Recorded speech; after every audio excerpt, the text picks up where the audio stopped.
Welcome back to Last Second Sports, where we are giving you our take down to the last second. And tonight, as always, Wednesday night open mic is all about you. We've got a lot to talk about. You can celebrate the amazing victory over the Dallas Cowboys. You can talk about the Green Bay game. Whatever is on your mind, we are here for you. Get it off your chest. Huge game coming up this Saturday against the number one team in the NFC, the Green Bay Packers. And in my opinion, this is the NFC Championship right here in the divisional round. I believe the team that wins this game will go to the Super Bowl. Maybe you agree, maybe you disagree, but let's hear from y'all. Let me bring in my first caller. And as always, most of the time, my guy, Korean 49er. What's up, my man? I'm good, Jesse. How are you doing tonight? I'm doing fantastic, brother. The 49ers came off of a huge win. I feel good about this week. I'm not overly confident like I felt like I was maybe last week, but I feel good this week. I feel good. This week, nothing is better than salty Cowboy fan tears. You know what? I will say this. I was actually a little bit impressed with how Cowboy fans, at least the ones I dealt with, how they handled it, and the knowledge of the game that they brought. I've been trying to meet up with these Green Bay fans on Twitter through Spaces. I can't find them. And every time I do, they are not knowledgeable whatsoever. They know nothing about the game. So it's an interesting contrast from last week. I live in NFC North Country, and there's a ton of Packer fans around where I live. And they're pretty decent people, and they know the game. And the only thing they wish was Aaron Rodgers getting them one more Super Bowl at some point. Yeah. Because they don't want to waste that kind of greatness on just one championship. But that's another story. So I see several keys for this game. To me, if Jimmy can't make any mistakes, he needs to actually prove that he deserves $27 million or whatever he's making as a salary, because I can just see Aaron Rodgers throwing one deep ball and that being the winning score. I mean, he can just come in and do that real quick. Yeah, I'm with it, man. I'm totally on board with you. Yes. And also, did you see the NFL preview video of the Packers and 49ers they put out earlier? No, I didn't. Tell me about this. They said two interesting stats. They said when Jimmy throws the interception, the Niners are 2-6 this season. Okay. I thought they were 2-7, but 2-6. Okay. We'll 2 and something, yeah. 6 or 7. Also, when the defensive line gets a sack, I mean, at least half a sack, the team is 10-3. So that's my first key, is get as much pressure on Aaron Rodgers as you can, because to me, David Bakhtiari, bless him for wanting to come back, but I would just pressure the heck out of that side just to see what he can and can't do. Yeah, he's missed a majority of the season. I know he's a very good player, but I think that's a lot to ask. A player to come back and play in not only playoff football, but physical playoff football. The 49ers are not your average playoff team. They are extremely physical, and I believe that physicality can show through against some of these players that have been injured and are just now coming back. Maybe they're not quite ready for that physicality. Yeah, so my thing is I think the Packers' offensive line is getting relatively healthy. I know they're having a bunch of players come back. So, and I know that David Bakhtiari hasn't played. I think he played a little bit in the last regular season game, but you never know how he's going to do in a playoff kind of game when that's his first full game back. Yeah, absolutely. What about this comment here? I think this is a good one, and this worries me a little bit. I have a feeling that 49er fans are not going to be in Green Bay the way that they were at SoFi and in Dallas. I would say if we're lucky, maybe 20% Niner fans. But do you think the faithful are going to show up big time in Green Bay? And if they don't, do you think that plays a little bit of a factor? I mean, I don't know what the percentage is. I know that living here in the upper Midwest, it's already 10 degrees outside, so it's going to be close to that during game time. So I think there'll be some hardy souls there. So yeah. Some shirtless drunk guys, I'm sure. I remember watching those playoff games at Lambeau. There's some women in bikini tops. Hey, bless you if you can handle the cold. If that's your thing, go for it. Yeah, absolutely. 9 drinks. Yeah, no, Rad and I will be on tomorrow night. We're do our Thursday show tomorrow night. He does his Lions show maybe tomorrow. I'll have to talk to him, but no, it's just myself and the 49ers tonight, brother. So my big thing is Kyle and Jimmy can't play like they did in the second half because they are our own worst enemy. Like my dad always told me, how can you play against another person when you are your own worst enemy? No, it's a very, very good point. I mean, when you get in the way of yourself and you're what is the driving force to you not playing well, that's an issue. Yeah, so I'm hoping that the team follows what Jimmy Johnson, the former Cowboys and Hurricanes coach, once said. He said, once you're, he said, I have no problem running up the score and dispensing the whooping when needed. I can always defend the win. I can't defend losing. So hopefully Yeah, I agree. And you know what? I think that Shanahan has a little something extra for LaFleur on this one. They've got that beef going on all of a sudden. They were friends. Now they're not. The whole Aaron Rodgers thing in the offseason. I think this will be one of those rare instances where Kyle is going to come into this game with an axe to grind. I think normally he's very professional and respectful. If he has a chance to kind of put you out, not that he doesn't do it, but he won't just overly run up a score. And I doubt he can do that to Green Bay because Green Bay is very good. But if he has a chance, he's going to try to do that. So one last point before I give you my score prediction.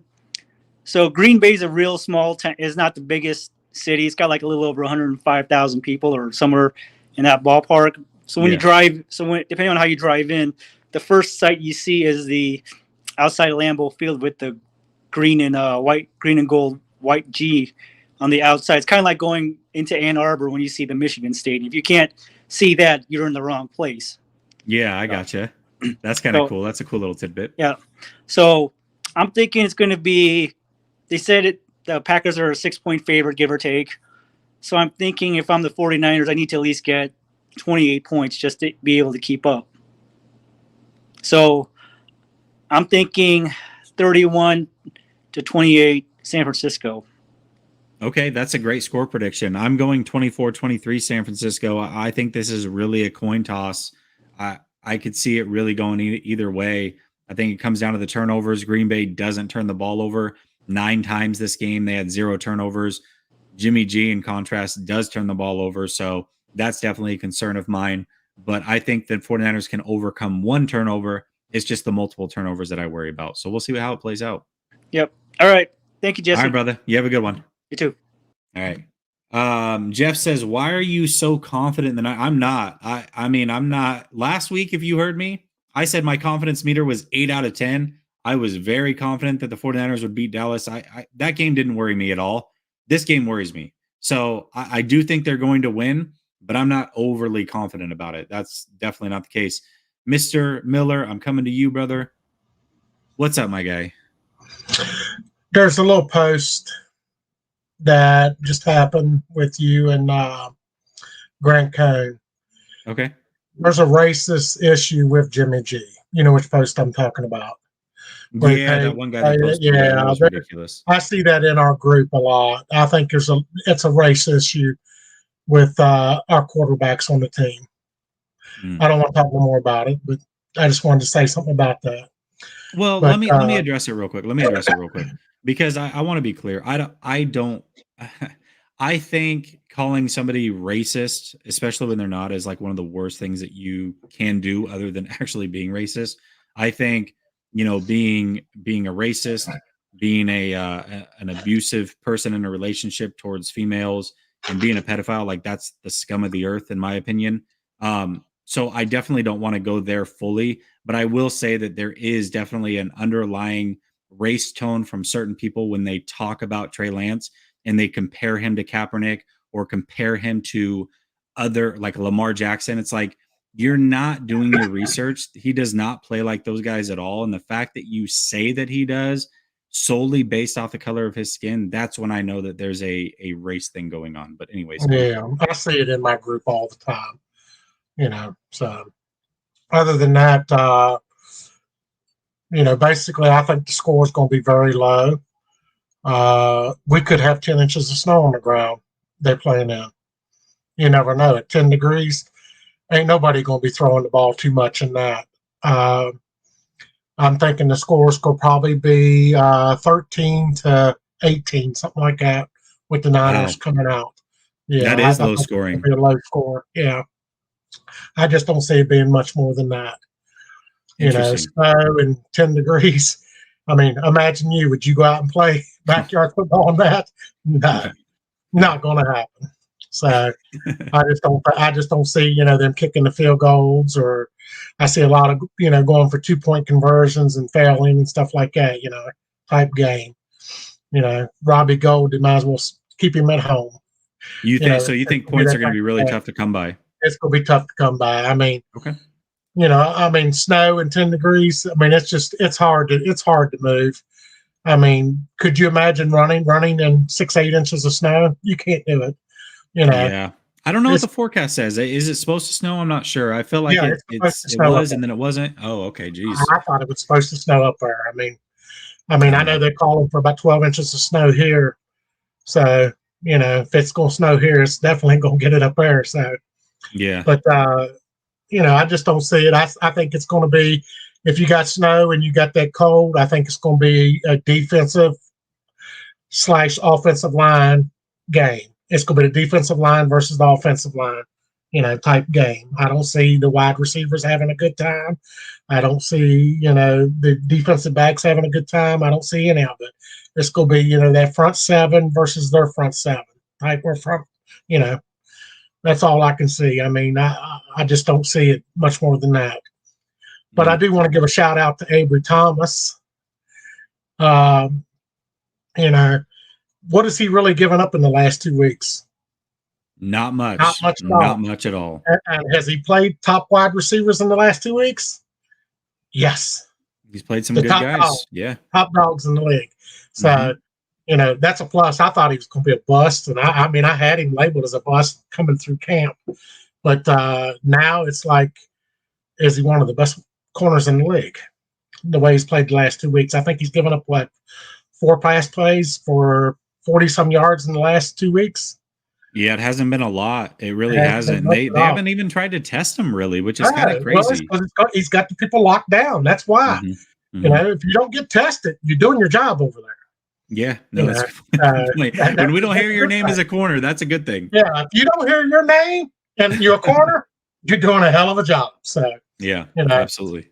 But other than that, I mean, I'm looking for a low-scoring game, and I think, you know, I think we're going to win it. I think we're going to win it all. And even if it's Jimmy G, even though I don't like him, I still say we're going to win it all. The team is just too dominant. You know, it's set up in the cards for us to win our Super Bowl this year. The NFL may be fixed. I don't know. I just see it. You know, it's a good storyline this year for us. No, it really is. And I'll say this. I do believe the 49ers have the best roster in the NFL, you know, and so, but when you're outgunned at the most important position, it kind of evens things out. But I think player for player, the 49ers are the best team in the NFL. And so I picked them to go to the Super Bowl. I also picked them to lose in the Super Bowl against the Titans. I like what Colin had to say that today. If you, I sent it to you. I don't know if you looked at it or whatever. No. He said Jimmy G's problem is he's not smart. He's literally stupid. That's what he said. You know, on his YouTube channel. But here's the thing: this is kind of a misconception when it comes to a quarterback that is a veteran. You're like, oh, he's a veteran, he's savvy. You don't want to play the rookie. Trey Lance is very smart, very cerebral, protects the ball. That's his nature. Well, he learned the playbook in a few weeks. Right. And Jimmy Garoppolo, I'm not going to call him stupid, but he is a gunslinger by nature. He likes to throw some up there. And so when you have that, I don't care what the experience is. It doesn't mean that you're not going to be susceptible to turning the ball over, which as a quarterback, your number one job is to protect the football. He was pointing out kind of like, remember when George Kittle was wide open on the right side going deep? I mean, nobody was within 10, 12 yards of him. You know. I didn't go back and watch. He's not smart enough to see open people, is what he said. Yeah, I'll have to watch it. I want to see the context of what he's saying. I'll send Colin's it to usually you. It's on your- send it over. Colin's usually really, I love the way Colin breaks things down. So I'm curious to see what his wording was on it. But Yeah. I mean, he all right, literally said brother. he's not smart. So, Okay, all right, yeah. all right, all right. You know, I it is believe you. I what it believe is. you. I'm just saying. All right. All Well, right, I'll let brother. you go. All right, man. You have a good one. We'll talk. We'll talk next week. All right. Bye. Later. All right, Richard McDonald, my guy, showing love. He says, I've always got to show love. Well, when you show love, I have to show love back, Rich. That's how we do it on this show, and here's how we do it.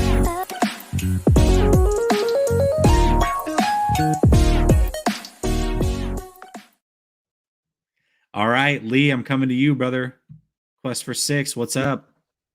What's up, JC? How are you, brother? What up? What up? I'm good, bro. I'm just excited for the game this weekend against the Packers. Just be listening in. I'm actually more confident this week, JC, than I was last week. I know you were the opposite.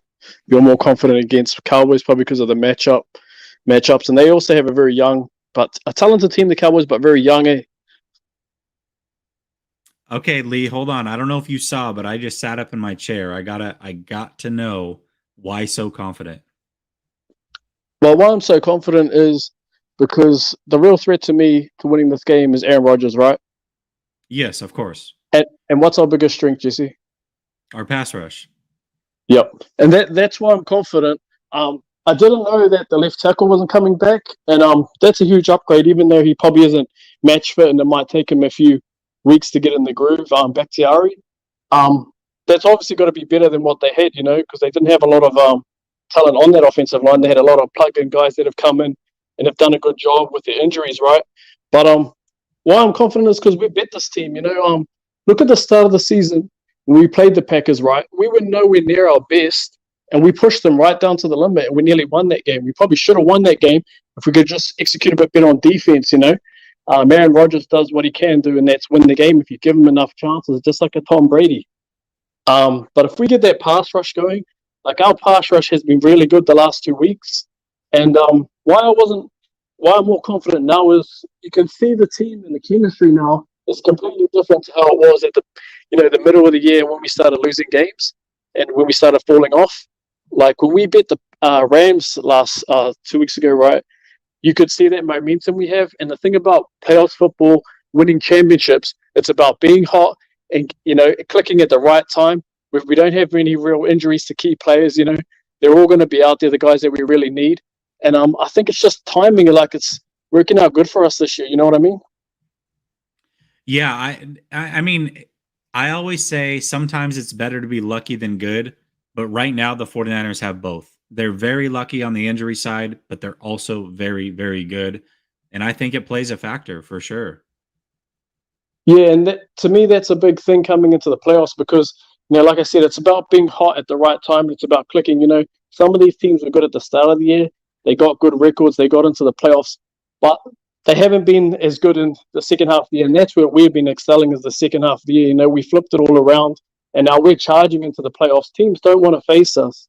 And when I look at the NFC, even though it was the stronger conference, you look at the matchups. The only team that really worries me in a matchup situation is the Buccaneers because they can stop our run, right, which is our strength on offense. And that's if we end up having to play them and they do that, because they've had the best rush defense for 2 or 3 seasons now, is that then the pressure is going to be on Jimmy to, pass the ball downfield and make a lot of plays. And that's what I'm not confident in on the offensive side. So with the Packers, I think if we can get to Aaron Rodgers and, make him feel like can't do exactly what we did with Dak, we did it with Stafford too.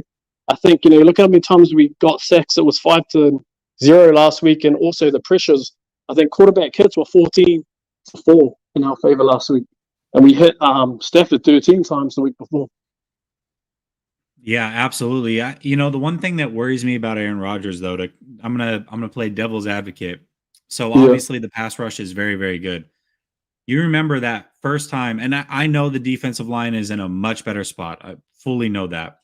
But last time we played the Packers, week 3, long time ago, they had their 3rd string left tackle in. And everybody's like, oh man, Bosa is going to eat this week.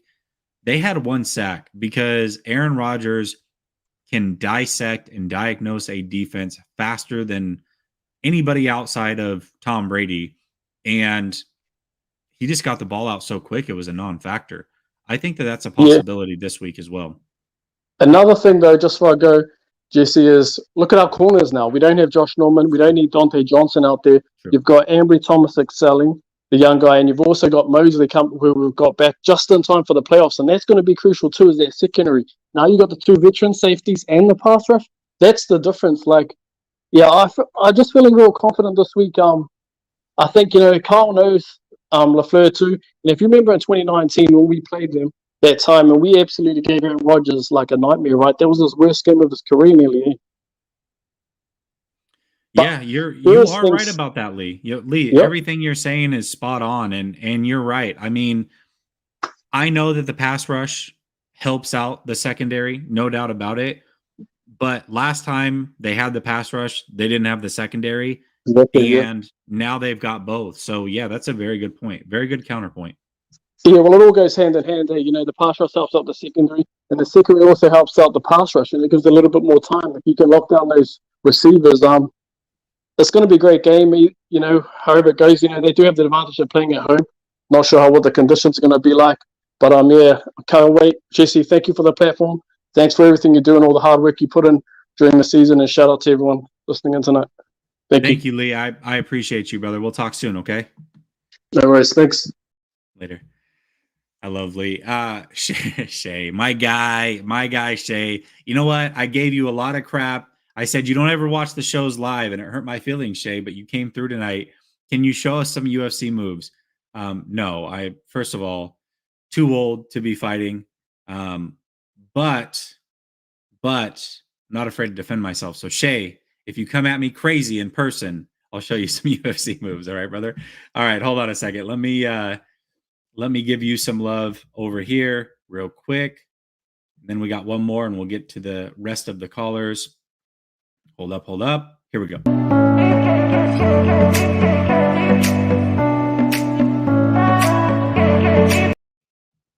All right. Mr. Robert T says, this is at Giants Niner fan from Twitter. What's up, my guy? Great show. I appreciate you, Rob, very much. Didn't even say a lot. Here you go. Here's $10. Thank you.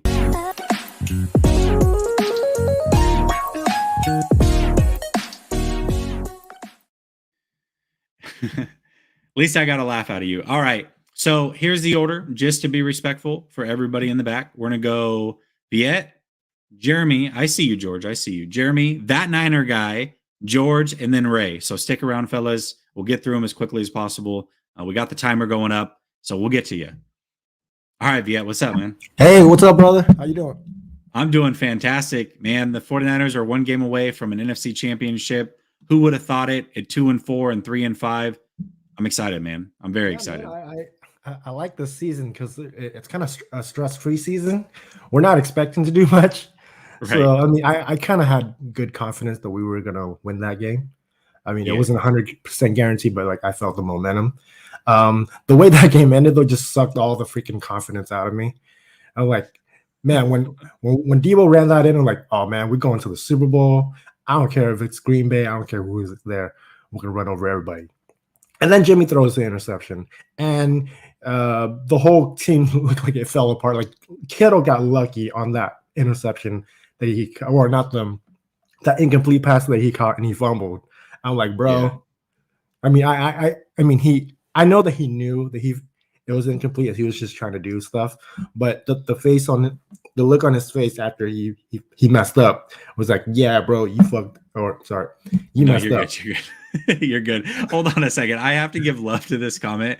The LeMickey picture you have, I don't know why that's making me laugh so hard, but LeBron James's face on a Mickey Mouse character is really, really funny to me. All right, I'm sure LeBron works for Disney too. Yeah, probably. You're right, though. You're absolutely right. He knew it right away, man. How do you not? And for everybody that said, well, it wasn't Jimmy's fault. And this actually came out, a lot of people go, well, Ayuk was supposed to run a post corner, and he ran that. Once he hit the corner, he ran it flat. Post corner is actually not in the 49ers offense. It's called the blaze out, which is a post to a basically straight across the field. So it's like a post corner, but you cut it flat. There is many pieces of evidence in this Shanahan offense from guys like Julio Jones, even Goodwin a couple years ago. So yeah, Ayuk ran the right route. Jimmy knew it was coming. Was it on Jimmy's pick? No, not that one. I'm talking about the one that he sailed, when he missed Ayuk. Yeah. Oh no, dude, he ran the right route. Like, he was wide open. How do you not run the right route when you're wide open? Mm-hmm. Like, he had all the time in the world to see that route develop. No, and by the way, Trayvon Diggs, I really wish he would have caught that, because he toasted Trayvon Diggs on that, and that I really wish he would have caught that, because so he can start talking smack on Trayvon. Well, I'll tell you this too. I've got friends that are Dallas Cowboys fans, and we've had back and forths about Ayuk and CeeDee Lamb and Deebo Samuel. By the way, Deebo Samuel obviously proved everybody wrong, but Ayuk in that game, if he catches that ball, he possibly goes over 100 yards. And CeeDee Lamb having just one catch, I would have loved nothing more than to say, I told you. What I love I don't love about that because it was incomplete, but if he had caught that, he was in Cowboy territory. That would have been at least a field goal we put up, and we don't have to deal with all this nonsense at the end. It would have been game over. You're right. That would have been game over, because that was after the Deebo touchdown. And like, right after Jimmy throws the pick, who gets hurt? Fred Warner. Yeah. And Dak runs it in.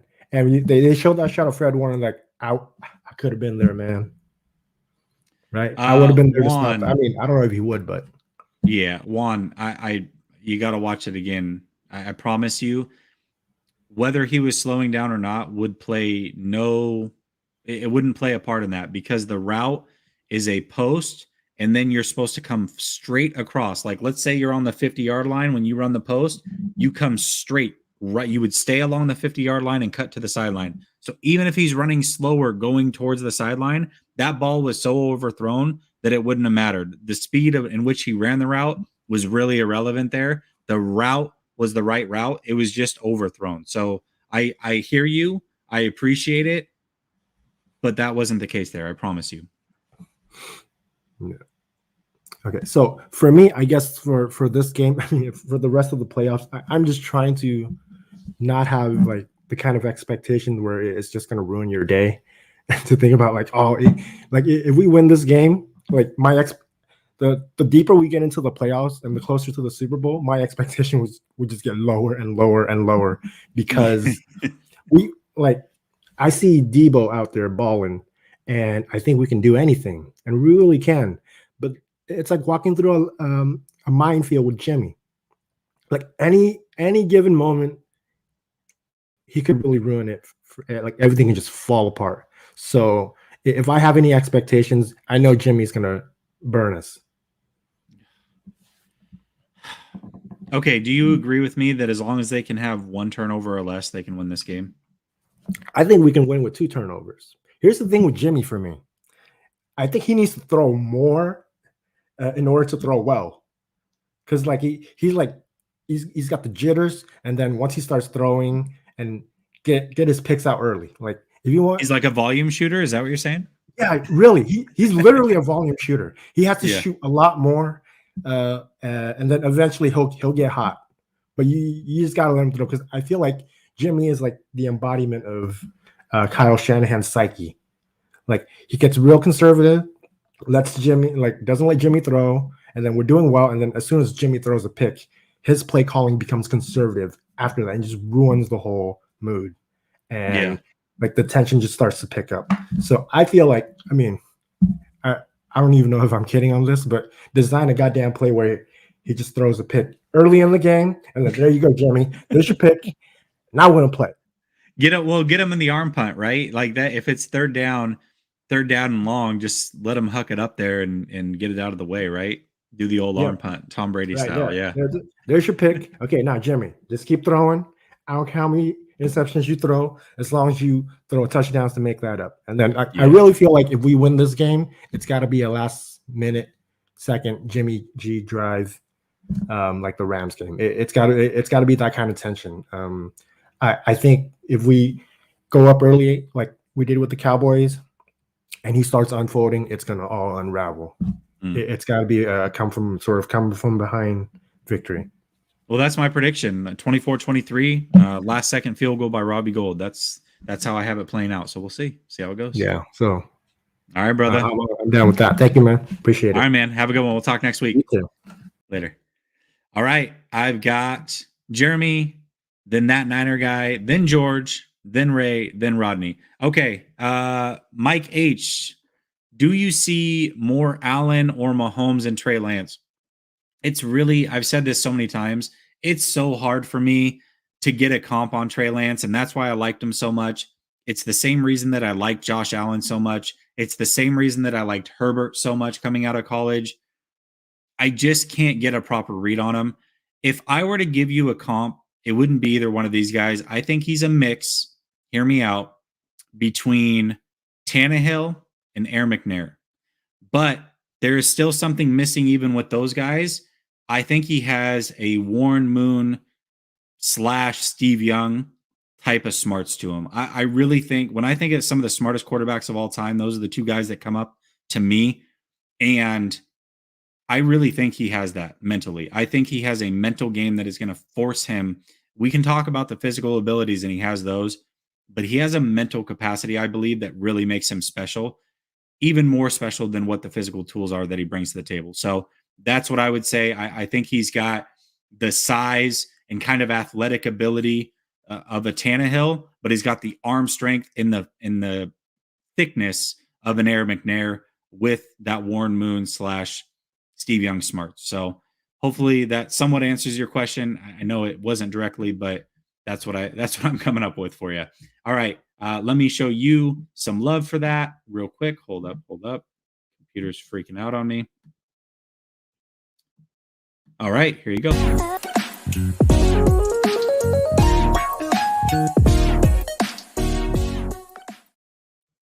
Eddie Faithful 49 says, "What's up, Jesse? Just want to drop by the show and show some support. Appreciate you. I'm still enjoying the victory over the Cowboys. P.S. My wife is still not talking to me." Yeah, his wife is a Cowboys fan, so that was awkward, I'm sure. Hopefully your marriage can survive it. I've got multiple super chats, so I'm going to get through them all and then show you all love at one time, all right? Just for the sake of not slowing it down too much. All right. Edgardo says, Jimmy throws interceptions when there's no need to pass. Kind of the point I made last week. I said that he was asked to do the bare minimum and he did less. That's the way I felt about it. Quest for 6. Lee, you were just on here. Anyone hungry? It's cheese spread this weekend. 97, 93, 91, and 56.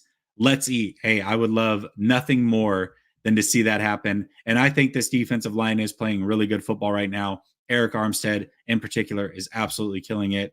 Him and Arden Key are a force. California Bear says, so excited for Saturday night, living in Michigan. Wow. All right. I'm sure it's cold as hell there. So you know exactly what it is. I bet it would be pretty cool to go to that game, though. You would actually be able to stand those elements. I don't know if I could. Anyways, here's some love for y'all.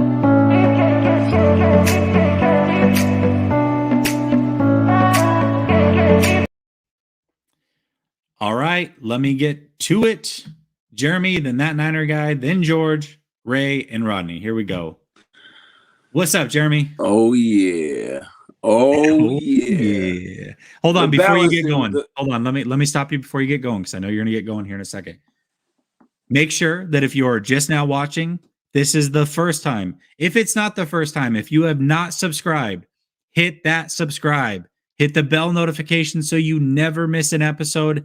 And for gosh sakes, hit that like button. It helps the algorithm. Appreciate everybody watching. Jeremy, go ahead. The floor is yours. If you haven't subscribed yet, I don't know what you're doing. I mean, you got to be lost, man. You got to be lost, man. Hit that button, the like and the subscribe, for real. It does you right, man. It's better than all the diet plans out there. I'm telling you. Get that Niner life right, man. But what up, Jess, man? Hey, for y'all who don't know, I'm the balancing force here. I'm on the other side. You know, I'm riding with Jimmy.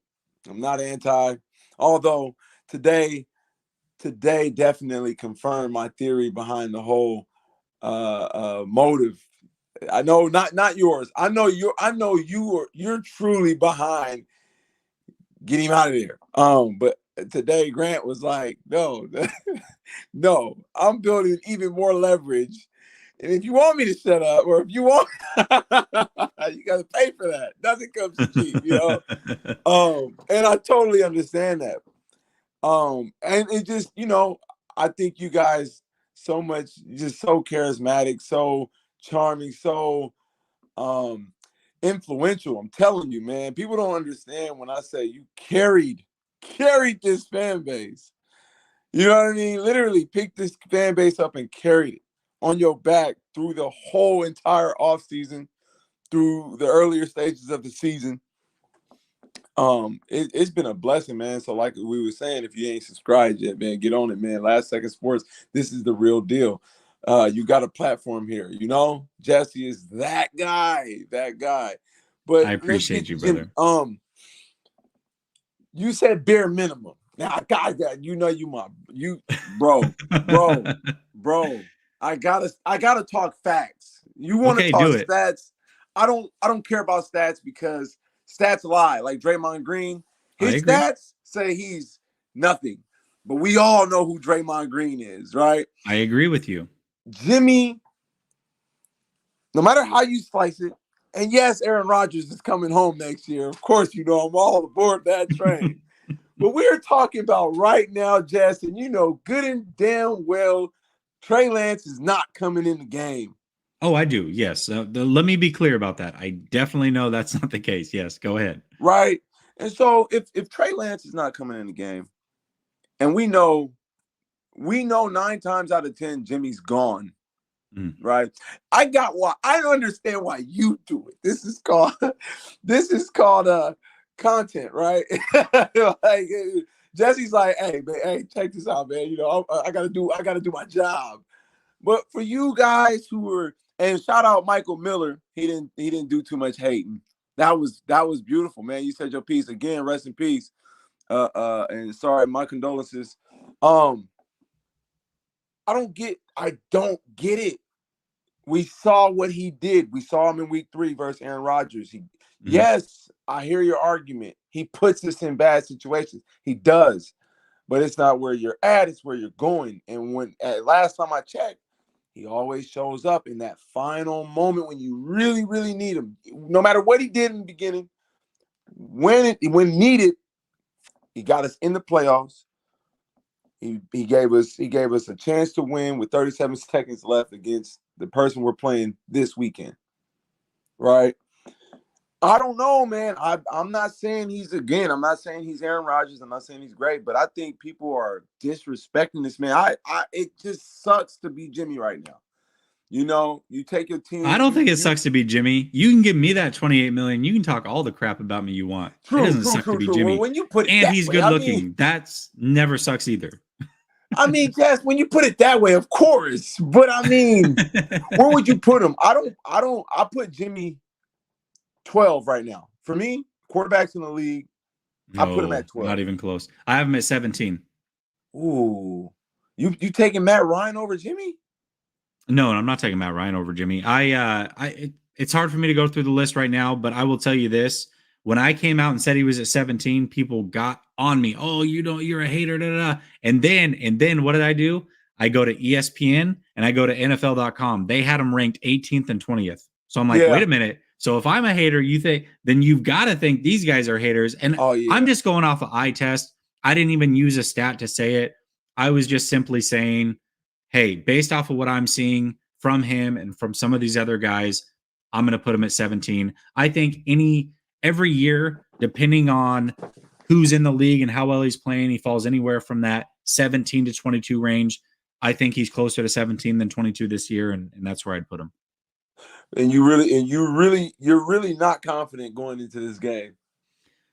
It's not okay. So it's not that I'm not confident. I do think the 49ers can beat them. I just think it's a 50-50 proposition. Last week, I was extremely my confidence meter last week was 8 out of 10. There wasn't anybody that could sell me on the fact that the Cowboys were going to win that game.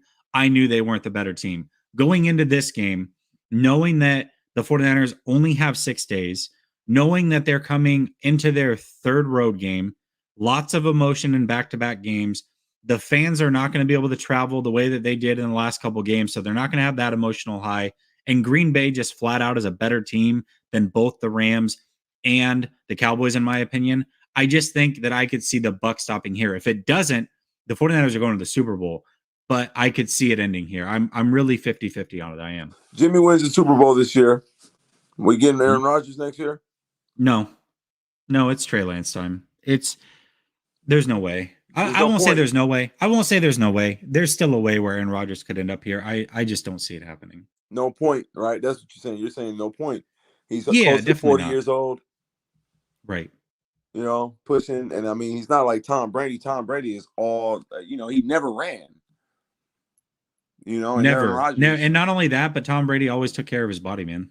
Always. And Aaron Rodgers, he kind of hasn't. I mean, he has the last couple years. He's really done a better job, but he talks about it. He talked about how until he was about 32 that he really didn't take care of his body. That's true. Big fact. Well, you know who I got going this weekend. You know who I got winning this weekend. Of course you do. Yes. This Niner gang, man. This is Niner gang, you. Man. And good. Thanks for having me on here. Absolutely, brother. I appreciate you. And you already know, man. I promise you, I'm waving the white flag. I don't want no problems when I step out my house. All right, all them Trey gangsters, the Jimmy gangsters, please. I come in peace. It really is like gangs. You're right. All right, brother. We'll talk later. Bye. All right. Jonathan checking in. He says, "Jane, sorry I'm late, but you got a new subscriber here. Been seeing you for the longest time on Grant's channel. I appreciate you. And please get on the fourth wheel. These Jimmy lovers need to know. I hope we hit Green Bay in the nose." Yeah, so if it was you that talked about this was hilarious. On Grant's channel, somebody likened Jimmy G to that fourth wheel on a shopping cart. You guys all know what we're talking about here. You get the shopping cart right, you think it's good, and then all of a sudden that fourth wheel just starts spinning out of control, and you're halfway through the store, and you're like, well, I don't want to go back and get a new cart, but this is really annoying. I got a lot of shopping to do. Yet you stick with it anyways. Somebody made that analogy with Jimmy G and Shanahan. I thought it was a good one. It was pretty funny. It made me laugh anyways, way harder than it probably should. So that being said, let me give you some love here, and then we'll get on to Mr. That Niner Guy. Hold up.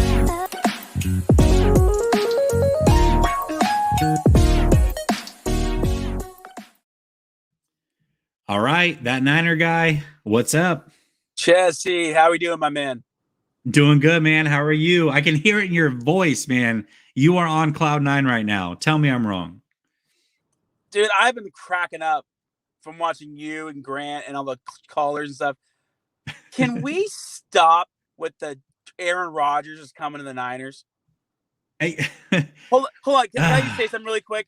If I'm go ahead. Brian Gutekunst and LaFleur, and I take the greatest player of our franchise history, because that's what Aaron Rodgers is, trade him to not our individual rival, but one of our biggest rivals over the past 15 years, I'm fired. That's it. Yeah, you're right about that. You're definitely fired. And Aaron wanted him fired anyways, so maybe that's the way it happens. Yeah. No, that's a fair point, but you know what I'm saying? Like, they've done a hell of a job. They've won, 13, 12 games of the 3 years of Gutekunst and LaFleur. Yep. You don't put yourself in a position to do that. Now, also, you don't draft Jordan Love. That's a whole other topic to roll down the rabbit hole. But in general, like that's not what good franchises do, and the Packers are a good franchise. So I just want to come on, guys. I know it'd be cool. I know we would love to make up for the mistake we made in 2005, but it's not happening. Here's the thing. I wouldn't have been mad if it happened at draft time when they were talking about it. People were like, "Oh, there's no way you basically giving up 3 first-round picks for a 38-year-old." And I'm saying, hold up a second. If you got Aaron Rodgers at that time, he's going to play long enough to cover those 2 years that we traded away. So it's fine. Then you can start over from scratch again. Like, I would have been totally fine with that. But now that you've got Trey Lance here, I feel like you can't put the toothpaste back into the tube. You cannot undo that. At this point, it's too late. Time to move on. Trey's our guy. Let's deal with it. No, that you're 100% right. You have a young 22-year-old quarterback. You already gave up the 3 first-round picks for him. You've chosen him. He's Kyle's guy. Kyle has said as much, which has made me feel more confident about it. And you know what? Trey's a good player. And you know what I will say to all the racist folks out there? Guys, just watch him play. Just watch him play. He's a good player. He's a good kid. I mean, give the kid a chance. I know this whole Jimmy and Trey thing has divided the fan base in a very odd way.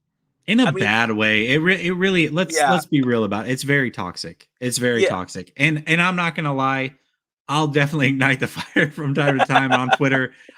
It's funny to me. People get so up in arms and sometimes I need a good laugh, but all in all, let's just root for the team. At this point, I promise you, every time that game comes on, I am rooting for Jimmy as hard as anybody. I promise you that. So when Trey plays, do the same. That's all I ask.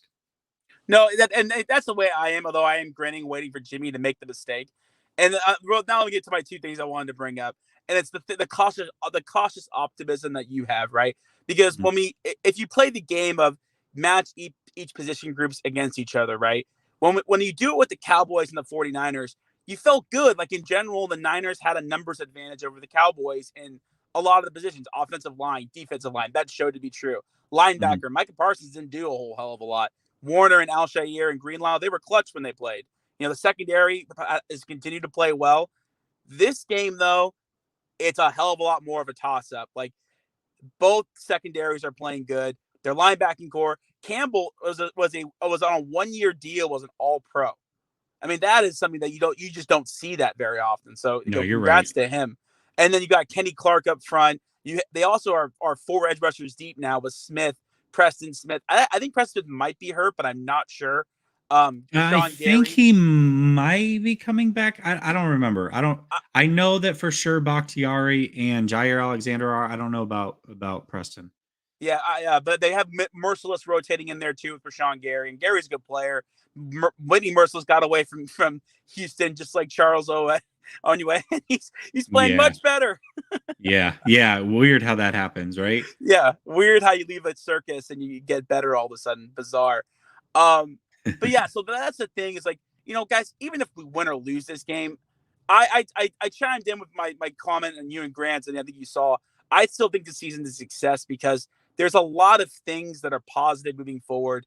I think I trust Kyle and John a lot more than I did at the start of the season. I think every fan kind of should. Now, we'll see what happens with the offseason. I think Adam Peters is going to get poached now. We'll see if that has an effect. I don't know. Because no one knows what the hell anybody does. I mean, no one knows who's picking players. Well, what we do know is we know that Ambry Thomas is here because of him, because that's what Lynch came out and said. So that's the one thing we do know is Ambry is here because of him, because of Peters. True. That is true. Thanks, John, for getting rid of maybe our best player personnel then, guy. I appreciate it for letting everyone know that. But yeah, I feel a lot better about that. Kyle's going to have his guy next year. And you know what? I'm starting to trust what they're building, and I get that.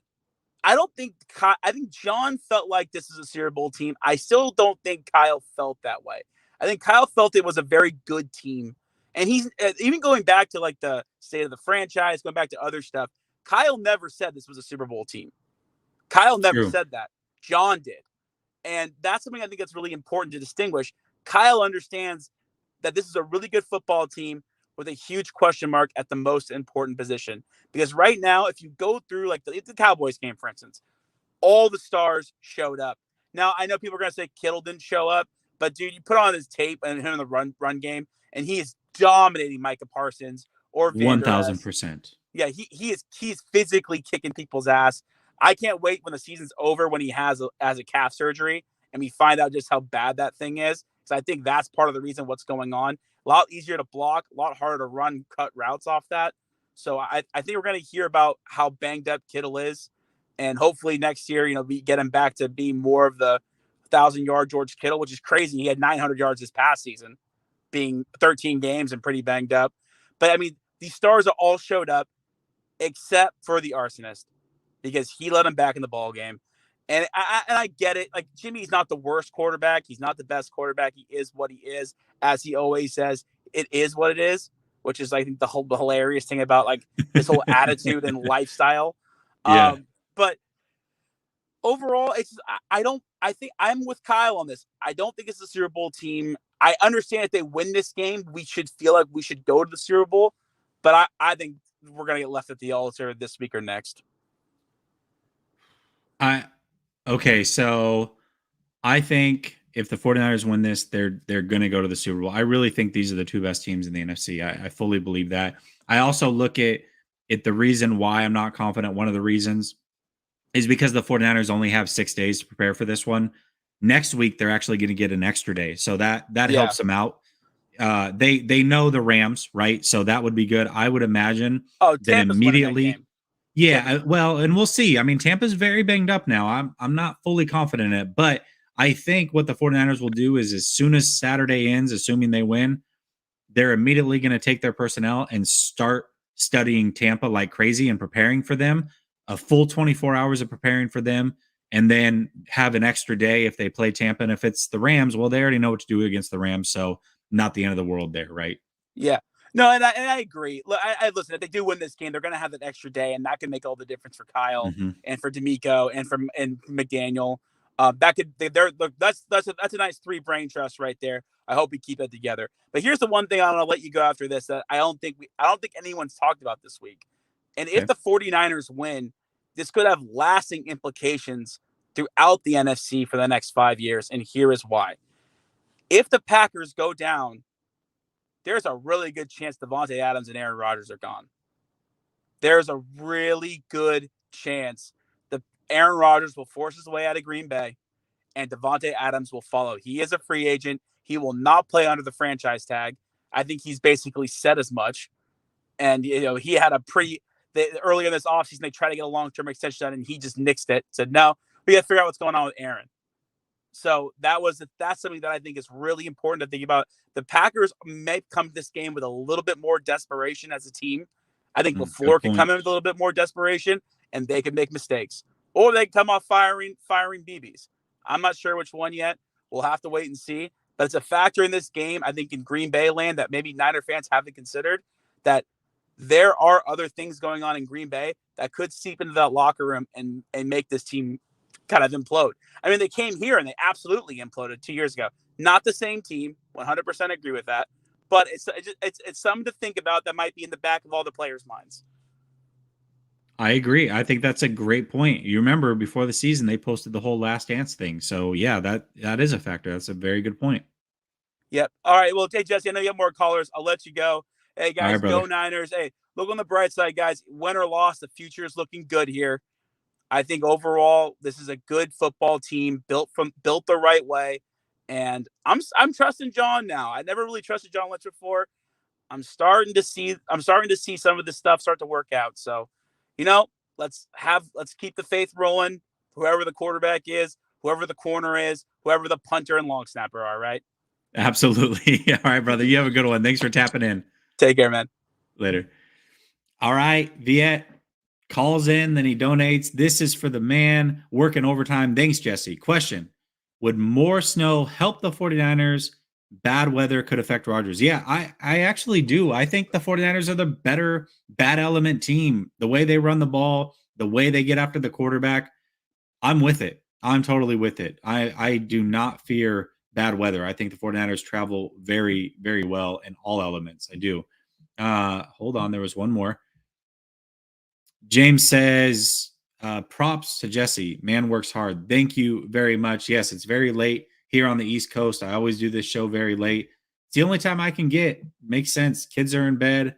Wife's in bed. Just roll over from Grant's show. Come right into this.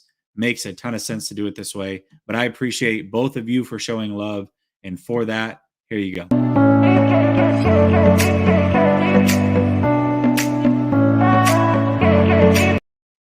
All right, we're going to go George, then Ray, then Rodney, then Waruna. Here it comes. What's up, George? What's up, Jesse? Hey, I got good George this week. I can hear the voice and everything. Yeah, I'm off today. It was my mom's birthday, so I'm at home. I came to her Well, house. happy birthday to your With mom. Wish her a happy yeah, birthday from the faithful. yeah. All I gotta say is, how about them Cowboys? Hey, we knew it, man. We knew that the Cowboys weren't going to beat the 49ers. We knew that. The only reason why I was worried is because you know who. It's number 10, Yeah. bro. I just that's the reason why I said on Grant's show that this man make my Sundays and Saturdays tough because every single Sunday, he make my Saturday tough now because the game is on Saturday. Yeah. But every single Sunday when I watch the Niners play, I'm praying to God that they just run the ball. Don't let this man throw. Because I don't know what he be seeing though. Like you've been in the league for how many years? 8 years, right? Yeah. 8 going to 9 years. You shouldn't. You are a veteran. You know you're making typical mistakes that a rookie will make. But forget about Jimmy right now. I just gotta say this to the people that being so negative towards Trey. He's not like it. They're comparing him to all these other quarterbacks. He's not Lamar. He's not Kyler. He's not what you call that dude from with the Eagles. He's not what's the name? Who's the Eagles quarterback? Oh, hurts. He's not Justin. He's not Hurts. He is Trey Lance. He's none of those guys. You all gotta give the man a chance. And I understand you guys being a Jimmy fan. I'm talking to the Jimmy fan mainly. I'm not talking to only. I'm talking to every Niner. If you are a Jimmy fan, you are obviously a Niner fan. Once Jimmy is gone, you're gonna have to root for a quarterback, and the only one that's gonna be here is Trey Lance. I know you're a Jimmy fan. I understand, but there's no reason to use those comments in a chat towards somebody that have not been proven. There's somebody that have not played yet, somebody that have showed bright spots in a game that the Niners need to win to even have a chance to beat the Rams. So understand, Trey Lance had his hand in the Niners making the playoffs. Every Jimmy fan that is out there puffing out their chest, saying that Jimmy G was the reason why the Niners got into the playoffs. No, Trey Lance helped the Niners get into the playoffs. So think about that. If the Niners would have lost to the Texans, the Niners would have been knocked out. The kid came out and balled. Guess what? The Niners had a chance to go and play the Rams and had a chance to go to the playoffs. So this kid had a hand in everything. Y'all gotta just open your eyes, open your ears. No reason to be negative. No reason to have harsh feelings. I understand y'all are Jimmy fan. Me myself, I was a Jimmy fan, but I have seen Jimmy G so many times make these mistakes that a veteran should not be making. That's what made me turn away. I was a big time Jimmy fan. When he came from the Patriots to come to the Niners, I was rooting for the dude. I saw him. I was starting to compare him to damn Joe Montana when he first came here, and I didn't even know who Joe Montana was. So that's why I'm like, no reason to be negative towards somebody. I was a Jimmy fan. I seen this man make too many mistakes that I'm like, I'm done. I want to hear your side, Jess. Yes, I just want to be the one that keep talking. I want to hear what you No, say. it's all good. I see this comment here. Don Yee, for people that don't know, is Jimmy's agent. Don Yee made a comment that Jimmy was working on a restructured deal to be back next year as a Niner. No, he didn't. And if he did, show me the proof. I don't see it. And then real quick, I want to answer this one, Stephen Smith, and I'll ask you as well. Jesse, which team would you rather see in the Super Bowl, the Chiefs or the Bills? George, who would you rather see, Chiefs or Bills? Honest to God, both of those teams are tough either way. Like I understand that our defense is good, but against the Chiefs or the Bills, our corners are not standing a chance against any of those receivers. I'm sorry. I know Ambry Thomas is getting better, is getting great. You're not guarding Stephon Diggs. You're not guarding Emmanuel Sanders. He's gonna come out for revenge. Tyreek Hill is a track star. I should really see the Chiefs being the more easier team to stop because the Niners know them and have played them better. But the Bills are the more tougher team, in my opinion. But if I had to choose, I would rather want to see the Chiefs than the Bills. The Bills are a lot harder than the Chiefs, in my opinion, because they got so many weapons. The quarterback is big. He can run out, move around, and he can take hits. Mahomes cannot take it. Yeah, well, I'll say this. And we have seen him. Out of all the teams, the one team I don't want to see is the Titans. I just think that they're the one team that can match the 49ers physicality, and especially if they've got King Henry back. Out of those teams, I'd rather see the Chiefs. Bring it on, man. Yeah, like Chiefs. let's run it back. Let's run it back. I want to see it. Like I want that revenge. So yeah, I would rather see the Chiefs. I'd much rather see the Chiefs. Because the reason why I say I want to see the Chiefs because the Niners have played them. The Niners have a very negative vendetta towards them. And you know Deebo, when he got something against you, you know what's gonna happen next. You're gonna know that man's name. Aaron Donald knows his name. The Rams gonna know. I mean the Chiefs are gonna know his name too.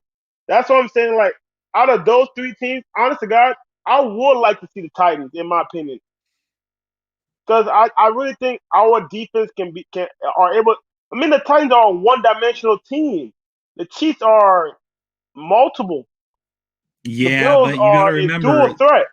They didn't have Henry, and they have those receivers. And when it comes down to it, when I see two teams that are even, and I feel like the Titans are the closest to being even as far as a talent level coming out of the AFC top to bottom, I'm gonna lean towards the quarterback that I think is better. And in that situation, I don't think Jimmy's the better quarterback. I'm going to give that to Ryan Tannehill.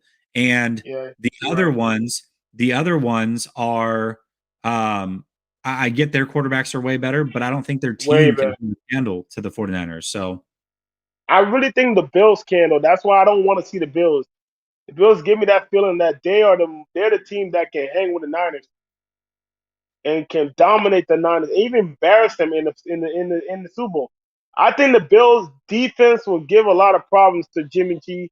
The Chiefs are a team that can be exploited in multiple ways on their defense. The Bills are way better defense than the Chiefs. So the team I would rather want to see is the Chiefs.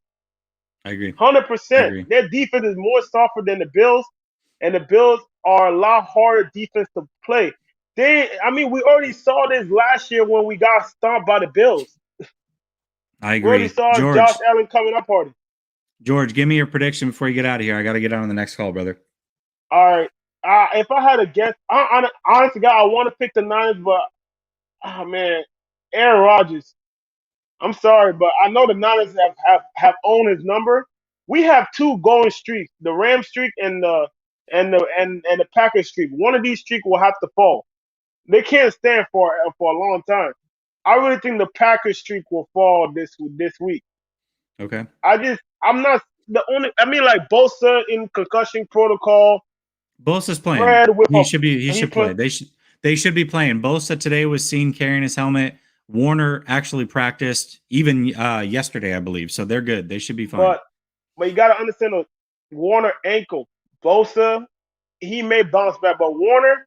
Every time the Packers play the Niners, Fred Warner knows what Aaron Rodgers is gonna do right away. If Fred is not 100% and not able to move smoothly, he's gonna be affected.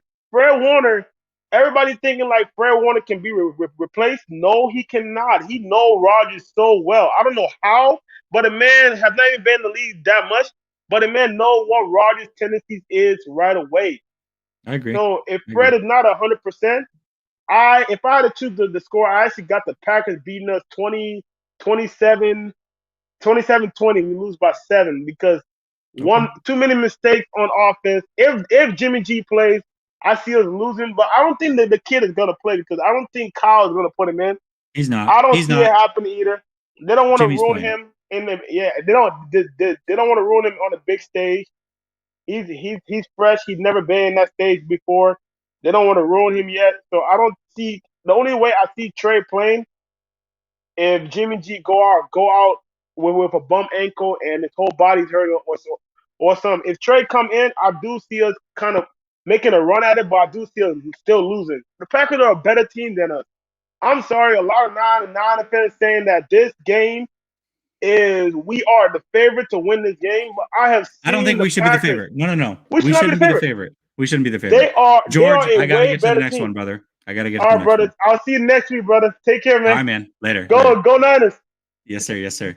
All right.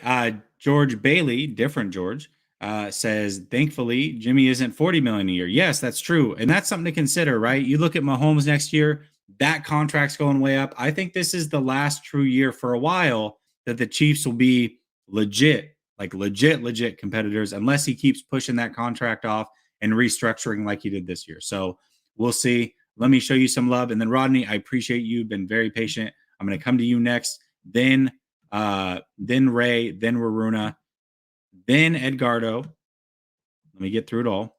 Then Randon, then Justice. So that's the order. If you guys can stick around, do so. If not, I totally understand. I just want to be respectful of your time. Let me show you some love, George. Appreciate it.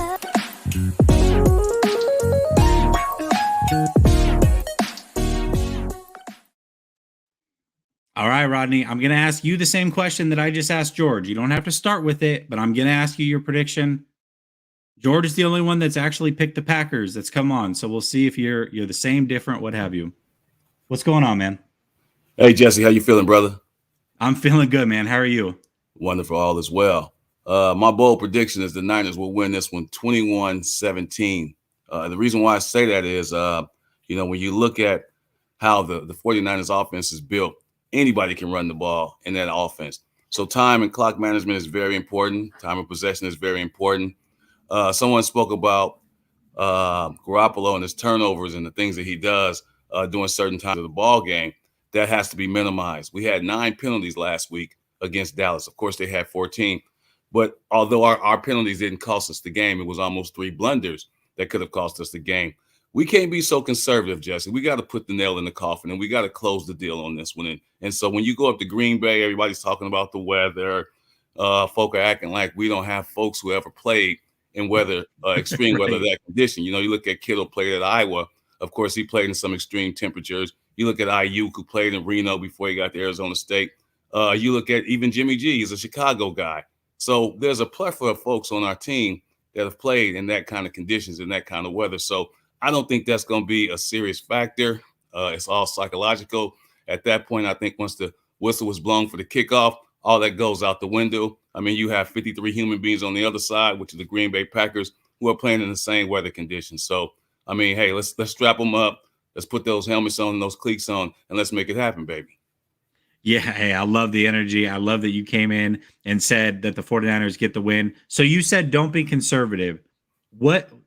Explain that to me, because I also get the feeling that doesn't mean throw it around the yard 50 times. Like, what do you mean by not be conservative? Walk me through that. Well, let's go back to the Dallas game, Jesse, when the Niners had a chance to really just put this game out of reach with the missed pass to Ayuk, of course. And then we looked at Jimmy G rolling out and throwing the ball a little high. Me personally, when you look at situations like that, Jimmy G could have thrown the ball away, play for another day. What tends to happen, I think, is once Shanahan sees that things aren't going the way they should be, they become unraveled. He starts doing a lot of conservative play calling. Me, myself, that's all gas, no brakes, baby. I mean, we got to go for broke, take no prisoners attitude. And that's the way I see things have to be in terms of us nailing the coffin together. Yeah, absolutely. I think when I think of not being conservative, the play that stands out to me, remember when the 49ers were up 10-0 against Dallas? They had that 3rd and 3 and they handed off to Deebo. At that moment, I'm thinking, okay, if you're handing off on a 3rd and 3, that tells me you're going to go for it on 4th down. But they didn't. What they should have done, and I'm not saying they should have gone for it on 4th down there, but what they should have done, in my opinion, was they should have thrown the ball, because Jimmy was playing actually pretty good up until that point. I felt like they should have given him a chance. 3rd and 3.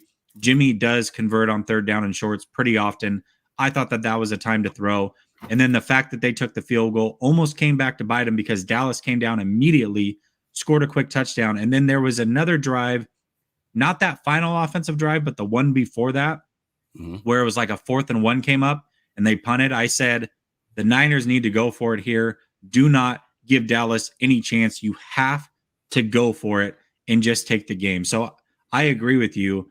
You have to pull out all the stops this week. This is not a week to hold back any plays. This is not a week to not play certain players because whatever. Like, you've got to get everybody involved that can make a difference.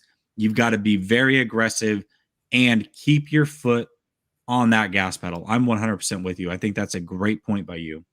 Yeah, I wholeheartedly agree, and I echo those same sentiments, Jesse. When you talked about all hands on deck, everybody has to be available. I mean, if either you're hurt or you're injured at this token of the game, I mean, everybody got some type of nick and ping, and you're playing 18 games and a couple preseason games, so everybody has sustained some type of injury. But I want to talk about the defensive backfield that's coming together, man, and those guys have been playing very, very well as a unit as of late.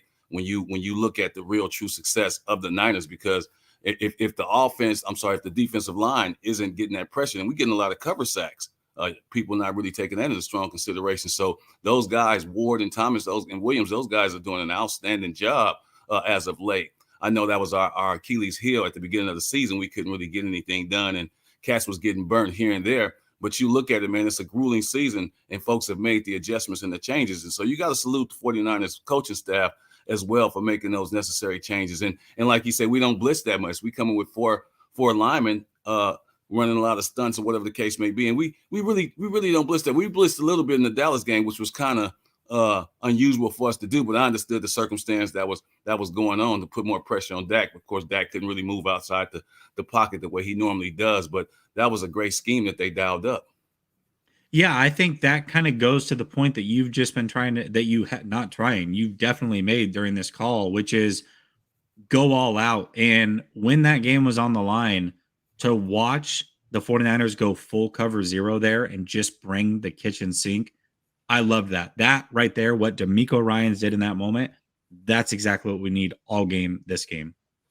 Yeah, and another thing too, Jesse. Before I let you go, I'm a huge critic of Jimmy G, right? And I think that Jimmy does have some brain farts and some bonehead plays at times. But if we can get Jimmy to manage the game in a peaceful manner, man, we should be fine. Again, going into the frozen tundra, a lot of folk that come in there, they beat before they even step off the bus. For us, we playing with house money, Jesse. I mean, when you really think about it, what do we have to lose, really? I mean, nobody thought we would be at this point after week 7. Nobody thought the Niners would even be a contender as far as playing in the playoffs from that perspective. So we've gone, 8-2 on the road. We're the road warriors. A lot of folks not factoring that into the equation. You look at Rodgers' record against us. He's 6-6, and of course he's 0-3 in the playoffs. So that could be a determining factor inside of Rodgers' mind as far as putting pressure on himself. But one thing I will hope that the Niners did was looked at the Tampa Bay defense when they played against Rodgers last year in that championship game. That could be tall telling, of course, because once you put a lot of pressure on Rodgers, he'll collapse. He'll definitely break down like a deck of cards. So we got a lot of things that we can implore during the fastest of this game, man. But at the same time, as long as we stay together as a unit and keep that intensity. Oh, another thing, Jesse, we got to come out to that Super Gremlin song by Kodiak Black. Yes, sir. I love that. I loved that entrance. I love when they bring out that big boom box and roll with Trent Williams in the front. Deebo, it's a swagger. It reminds me back when they would go back. What was it? The Harbaugh days. Remember before kickoff? They'd get the special teams going back. I loved it, man. It reminds me of that. That swag is very important. Juan P says, very good call. I agree. Hell of a call, Rodney. I appreciate you. Let's talk next week after a Niners victory, huh? Yes, sir. Hey, take care of yourself, brother. I appreciate you, man. Yes, absolutely. Have a good one, man. Go Niners. Later. All right. So here's the dealio. I've got 1, 2, 3, 4, 5, 6, 7, 8 people. So I'm cutting off the calls at the people that are here right now. So if you're in the back, I will get to you. If you are there right now, you're good to go. Everybody else, don't call in. Again, it's 11:30 at night over here. And I know that we got about another 30, 40 minutes in calls here. So let me bounce through those. Ray, I'm coming to you. Then Waruna, then Edgardo, then Randon, Justice, Lucy, and Alex. That is the order. Oop, hold on, Waruna. All right, Ray, what's up, my guy? What's up, man? How you doing? I'm doing good, man. Doing good. Hey, so earlier today, I know somebody earlier, I think it was you were saying, like, in the spaces, it was hard to find some Green Bay fans so far that, had some good arguments. And today we got into one, and it wasn't really nothing disrespectful. It was pretty good on both sides.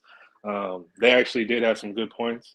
And one of the things that on our argument, the Niners side, one of the main things was Another guy had brought up an issue talking about the continuity of Green Bay's offensive line because this fan from Green Bay basically said this is the first game of the season where their entire offensive line is going to play in the same game.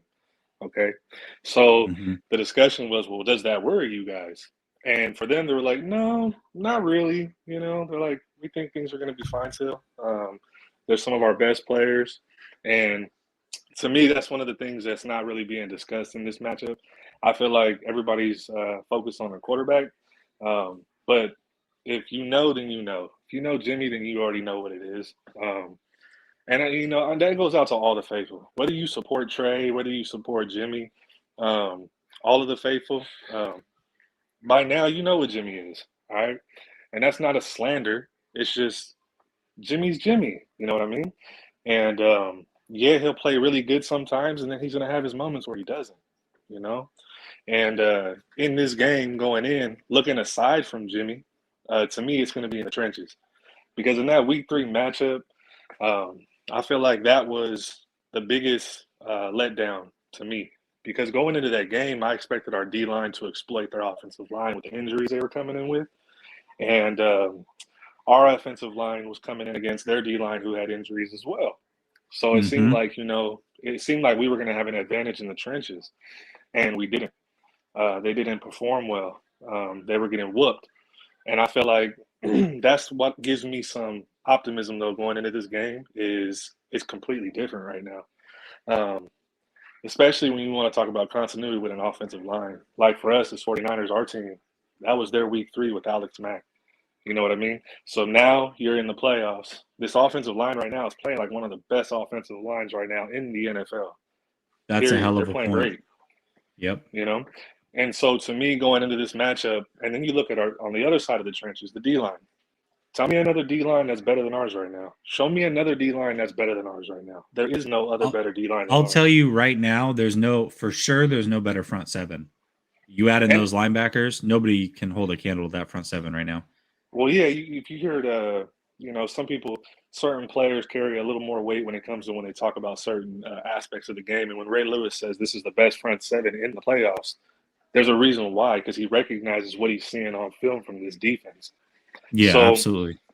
Yeah, so to me, I think it's going to be win and loss in the trenches. To me, if I'm looking at right now the way this game is going to go, I think it's going to be a tough game. You still got Aaron Rodgers, who, for a lot of people, like in my top 3 in the NFL, just in terms of the quarterback, pure talent, playmaking ability, it's Patrick Mahomes, Josh Allen, and Aaron Rodgers. Those are, to me right now, it's those top 3 only because I feel like Herbert's getting there. I feel like Herbert might put himself there next year. But I'm going to say those top 3 right there, they are a little different in terms of when they talk about QB wins, I feel like there's only a handful of quarterbacks who are actually in that stratosphere, you know?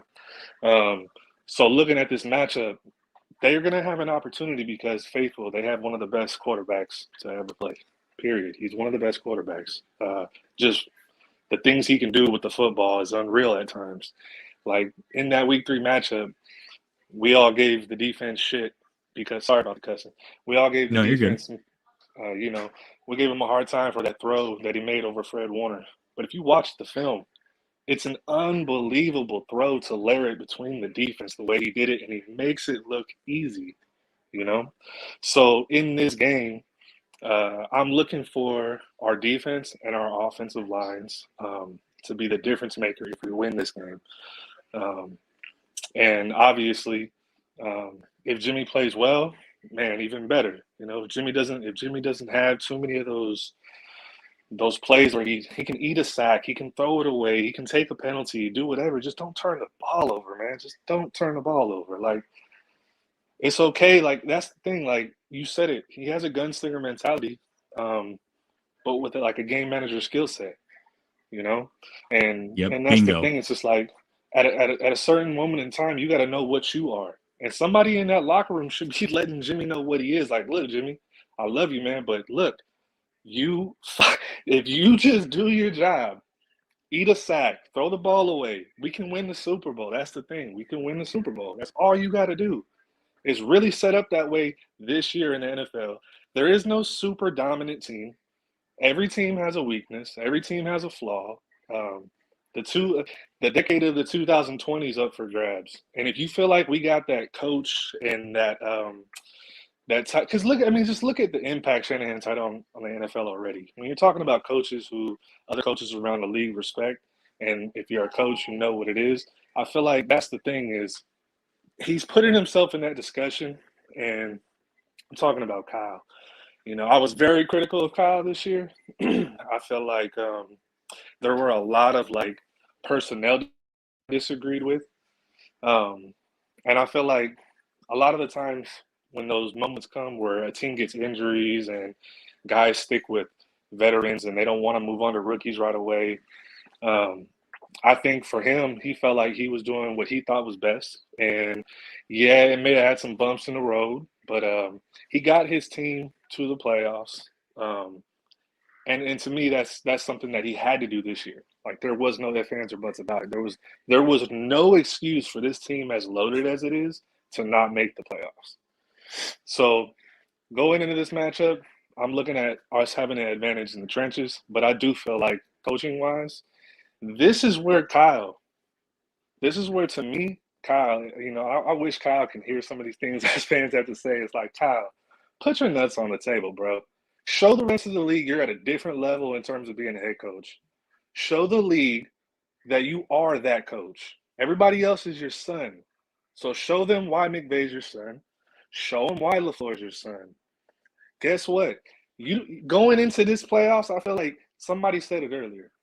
If coach should know Jimmy better than anybody, and if coach knows how Jimmy is, then he does have to know that if you are okay with those 1 interceptions a game, don't freeze up. Keep your foot on the pedal. Because in that Dallas game, you were right, Jesse. In that first half, Jimmy was playing fine. He was playing fine. It didn't seem like he was trying to take the ball out of his hands. It seems like when there are those mistakes, sometimes the offensive game just starts to get stagnant because you can tell there's like a playing with a fear almost, like playing not to lose instead of playing to win. And I feel like with Jimmy, if Kyle's rolling with Jimmy, then don't take your foot off the gas. Even if he messes up, don't take your foot off the gas. Stay in and don't abandon the run. That was the biggest I got to give him props for the Rams game, because how many times have we seen when this team would get down 14 in a game? They did not abandon the run game there. That's a fact. Exactly. And I feel like that's why they pulled something off that they had never pulled off before. They had never been down trailing in a Kyle Shanahan era by 7 or more points and won a game. Never before. That was the first time they had ever done that. And it was, to me, they didn't abandon the run. They understood who they are. They understand what their strengths are. And going into this game, it's the same thing. To me, like with Green Bay, like I said, they got a shot no matter what because of their quarterback. But if we do what we do and we limit the turnovers, I think we can go all the way. All right. So before you get out of here, what's the score prediction? So this game, if it goes the way I want it to go, I'm going to say it's going to be around 27-24. Okay. I feel like I can't see I hope I'm wrong, but I can't see a blowout. I do think Green Bay is a good team. I really do. I think they are a good team. Faithful, please forget about 2019. This is one of my biggest gripes that I hear when I do hear people make arguments for why we're going to win this game. Man, forget 2019. Forget that. Think about it from their perspective. They're in their year 3 under LaFleur. So They're more advanced in understanding the playbook. They have continuity. They're in their prime right now.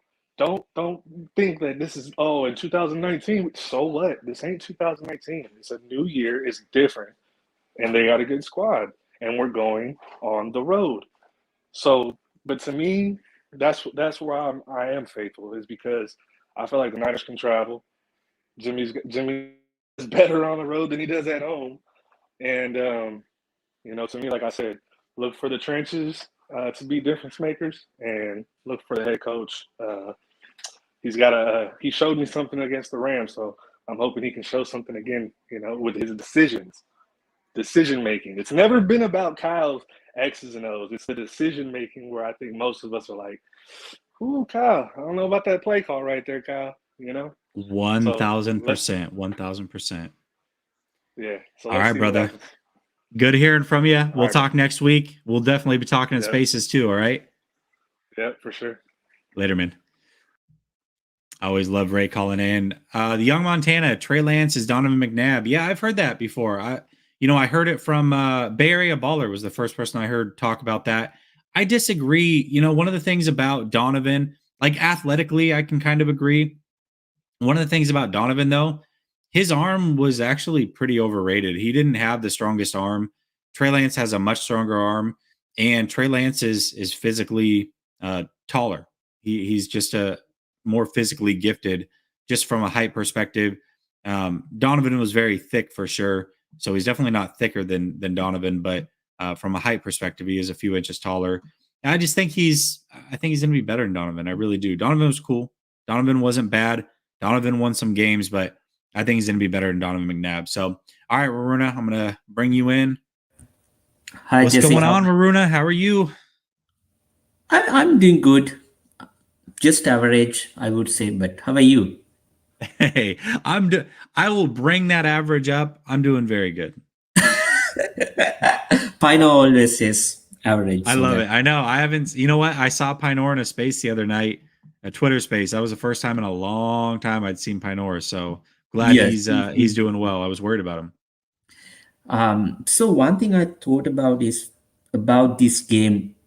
I still think, as you said, Green Bay will start the game as favorites. And of course, Jimmy Garoppolo worries me because that's the mismatch that we have. Yeah. The mistakes that he will do. But one thing that 49ers will have, the advantage is that, especially during the last two games against Rams, against Cowboys, 49ers were the team that wanted it most. That's one important aspect when it comes to good teams, great teams, that they are the ones. I mean, every team comes to win the game. They have that thought process. They want to win the game, but some teams, they want that win more than the other team. That's what we saw against Rams. Because when the Rams had the ball in the fourth quarter, I think it was like 2 minutes left, they just went 3 and out. They just punted the ball away because they didn't go for the kill. Against the Cowboys, because that Cowboy team showed up on Sunday, was totally different from the week 1 team who was just getting back into the rhythm with Dak Prescott against the Tampa Bay. Those two teams was totally different. What I saw from Cowboys on that day is that team did not want to win, in the sense that they did not want it more than the 49ers. 49ers were so desperate to win that game. So I think that's our advantage going into this game. They want this. I mean, I'm not saying that Aaron Rodgers does not want it more than 49ers, but they have been to this NFC Championship game 3 years in a row in a kind of a comfort zone. But this 49er team, I think what they went through, everything, even I myself asked for Kyle Shanahan's head. I wanted him fired during the midseason. Going through everything, this team is battle hardened. I think they have some kind of factor that they think that every time we go out there, we need to prove ourselves. So I think that's the advantage we have. So I'm looking forward to this game, but I still believe Green Bay might pull through, given that they have Rodgers. That's it. Rodgers and Davante Adams, that they might connect in some magical way. But other than that, I think we can hope for the best, and eventually we should be able to satisfied with what we achieved this season. Because during the mid-season, we never thought that we would come this far, but eventually we are in the divisional round. And if you think about it, there are 8 teams in the divisional round, and there is only one team made it through as the wild card team. the NFC East is the only representation missing from the wild card. In the divisional round. So that speaks a lot about this team, 49ers. They were the only team to made it this far. So I am hopeful, but I don't know what Rodgers will do. Yeah, listen, here's the thing. I agree with you. He's like this game is a 50-50 proposition. I can hear it. I can hear it in your thought process. You really want to pick the Niners, but you're so leery to do so because Aaron Rodgers is on the other side of that field. And I'm with you. I really think this could go either way. I think these are the two best teams in the NFC, and whoever wins this is going to the Super Bowl. Overall talent, definitely the 49ers, but again, quarterback is the most important position, and the gap between Aaron Rodgers and Jimmy Garoppolo is very significant, and that right there is what evens things out. So we'll see how it plays out, but yeah, I'm with you, man. I really am. I'm picking the Niners 24-23, but I wouldn't be shocked if the Niners don't win. Yes, absolutely. So other than that, I really thought about this thing. I'll tell it really quick. During the season, especially the preseason, I was worried about the way Kyle Shanahan is trying to develop Trey Lance, because Kyle was trying to develop Trey Lance as a pocket quarterback.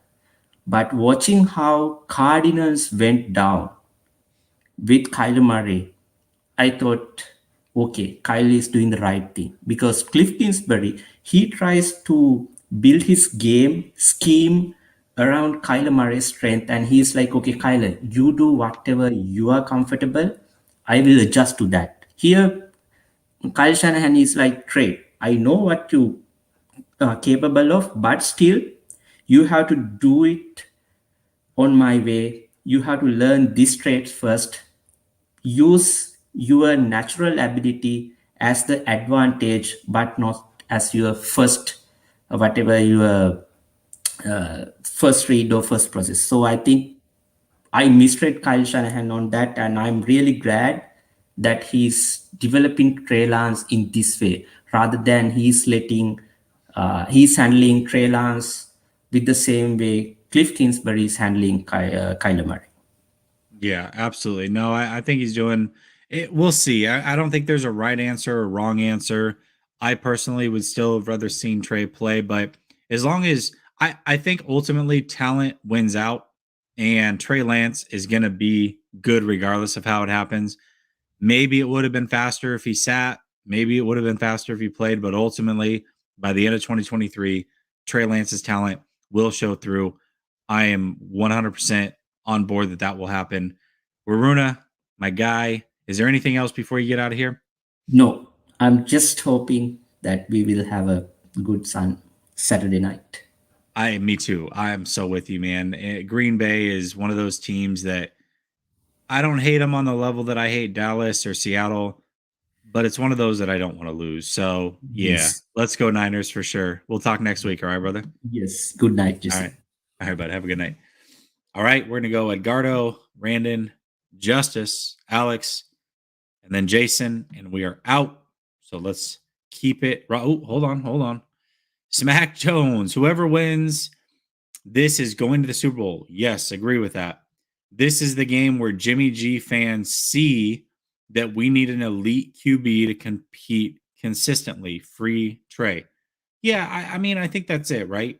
Even if they win with Jimmy, you still got to move on, because Jimmy, and again, it's not a knock on Jimmy. Like, let's be clear about that.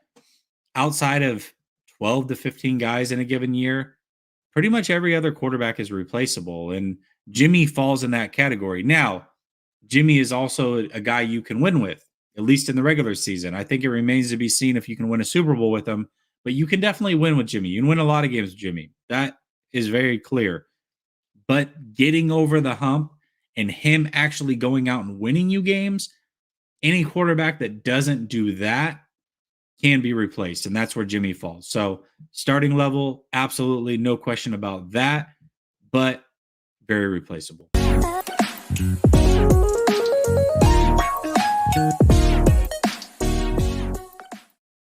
All right, Edgardo, then Brandon. What's up, man? What's up, Edgardo? Jesse, you can hear me? Yes, sir. Yes, sir. I got you. All right, I just want to start by saying last week I came on to the show and I made a bold prediction saying that they were going to blow them out. And when the first drive, you see them march down the field. Second drive, you see defense show up and just stop the Cowboys. And I was like, yep, here comes my prediction. You said it was going to be like 31 to like 14 or something like that, right? Yeah, I said we're going to be up by like maybe like 2-3 possessions. Yeah. You were close, actually. You were very close to that happening. We left so many points on the field. Like one of the guys was saying, like, we weren't aggressive enough. Like on the 4th and 1, man, we have a quarterback that his best ability is the quarterback sneak. And we could have easily picked that up. We left so many points out there. Like, that could have easily been a blowout in my point of view.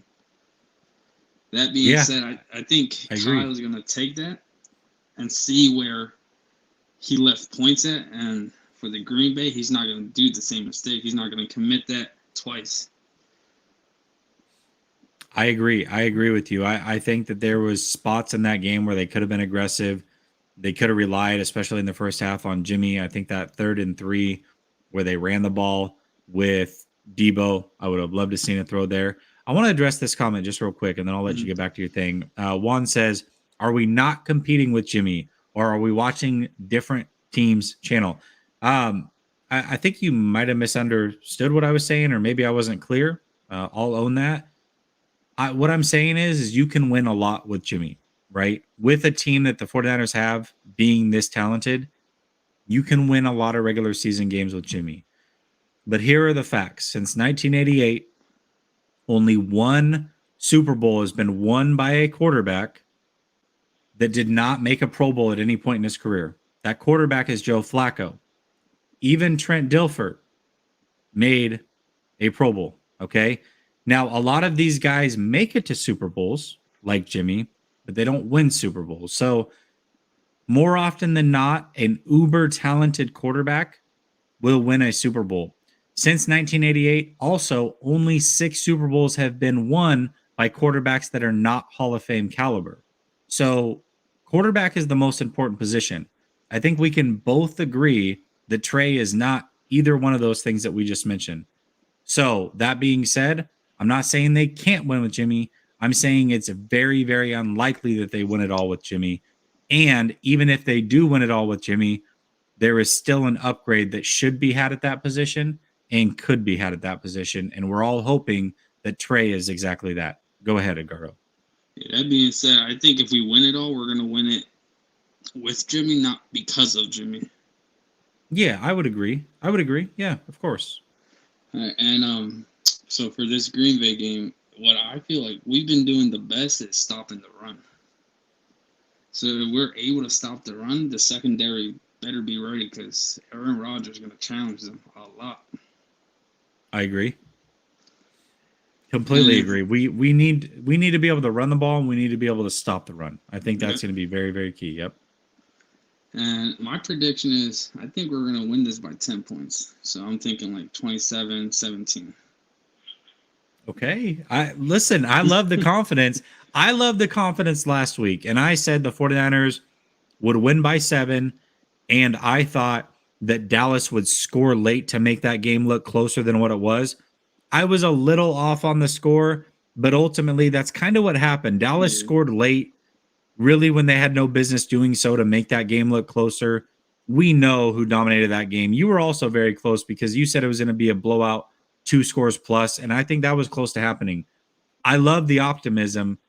If they beat Green Bay by 10, let me just throw this out there. You guys in the chat have kind of disagreed that this is the NFC Championship, some of you. If they go into Lambeau 6 days and beat Green Bay by 10, I think everybody will be on board that this is a Super Bowl team for sure. Yeah, definitely. Yeah, whoever wins is like they're going to the Super Bowl because I agree. And I agree. My last thing is, I hear a lot of people saying that Aaron Rodgers is not going to throw an interception. I feel like he's going to throw 1 or 2 in this one, just because he's not going to have his running game and he's going to be forced to push the ball down the field. I think he only had 4 interceptions this year. If he throws multiple interceptions, that would be wild. Yeah. That would be wild. I love the boldness. I'm not saying you're wrong. I can't go out on that limb. Let me just put it that way. I'm going to come check up on you next week. Hey, if you're right, you're right. I'll give you all your kudos. Trust me, I'm going to be thinking of this conversation as we watch the game. And if you're right, you get all the love. In fact, if you are right, call in next week and I will bump you to the front of the line so that you can take those kudos. All right? Appreciate it. I'm going to let you go. All right, brother. You have a good one. All right, you too. Later. All right, let me get to my guy, Randon. What's up, Randon? How are you doing? Good, man. How you been? I've been great, man. Been a while since I've heard from you. I've seen you in the spaces a little bit. I always catch you on Rob's show. Shout out to Rob Shoe. You guys do Between Two Beards. I love that. But yeah, it's been a while since I've seen you. So good to see you, man. Good to see you too. Well, hear from you, I guess. Well, I guess you could see me in the. I can see you. Yeah. Yes, I can see you. Yes. Man, this game we were talking about a little bit on Shoe's channel, and just like the dichotomy of this week versus week 3, and like so how so much is different from our team, a lot different in their team. Like the emergence of Dylan and like the two-headed monster. Like not a lot of people realize that Dylan led their team in rushing and not Aaron Jones. They're going to be getting Cobb back, and so like their receiving core, I think, is having more of that punch, or we're getting more of in the secondary, and then our defensive line had played its best game all season against the Cowboys. Throw some stats at you there a little bit, but you had we pressured Dak on 48% of his dropbacks, so 25 of his 52 dropbacks. And 28% of those pressures were considered quick pressures, so under 2.5 seconds, which is huge because, I mean, that's how Aaron Rodgers roasted us in week 3, was getting the ball out real quick. I mean, what do you think is the biggest difference between this Niners team, and how can that be effective in the W, in your opinion? Yeah, so for me, I'm looking at them being able to stop the run and not. When I look at it, the 49ers led the league in 21 personnel, 373 times they ran it in the regular season. The Packers only faced 21 personnel 49 times. 9 of those times came against the 49ers, ironically enough, in week 3. But even that week, the 49ers normally run it over 20 times a game. They only ran it 9 times that game. A big reason was Sermon was the starting running back. They trusted him so much that they allowed Juszczyk to take the first carry. So says what they thought of the run game back then. So for me, just being able to run the ball. And I also think containing the run, the 49ers, 2 different teams, right? We can talk about full season stats and what have you. But when you look at the San Francisco 49ers, last 9 weeks and 10 weeks, if you include the postseason, 9 out of the last 10 weeks, they've held the opposing team under 91 yards rushing. 9 out of the last 10 weeks. Green Bay, as good as they are at passing, as good as Aaron Rodgers is, as good as Davante Adams is, they want to run the ball. So if we can contain that early and force them to be one-dimensional, that plays in the favor of the 49ers. So those are the things that I'm looking for. Yeah, I mean, they had, I think they had 1,600 yards rushing this year between the 2 running backs, Dylan and Jones. They want to run the football. They had 100 yards against us. Yeah, I think that's a big difference. I mean, no carries, or Deebo wasn't established in the run game.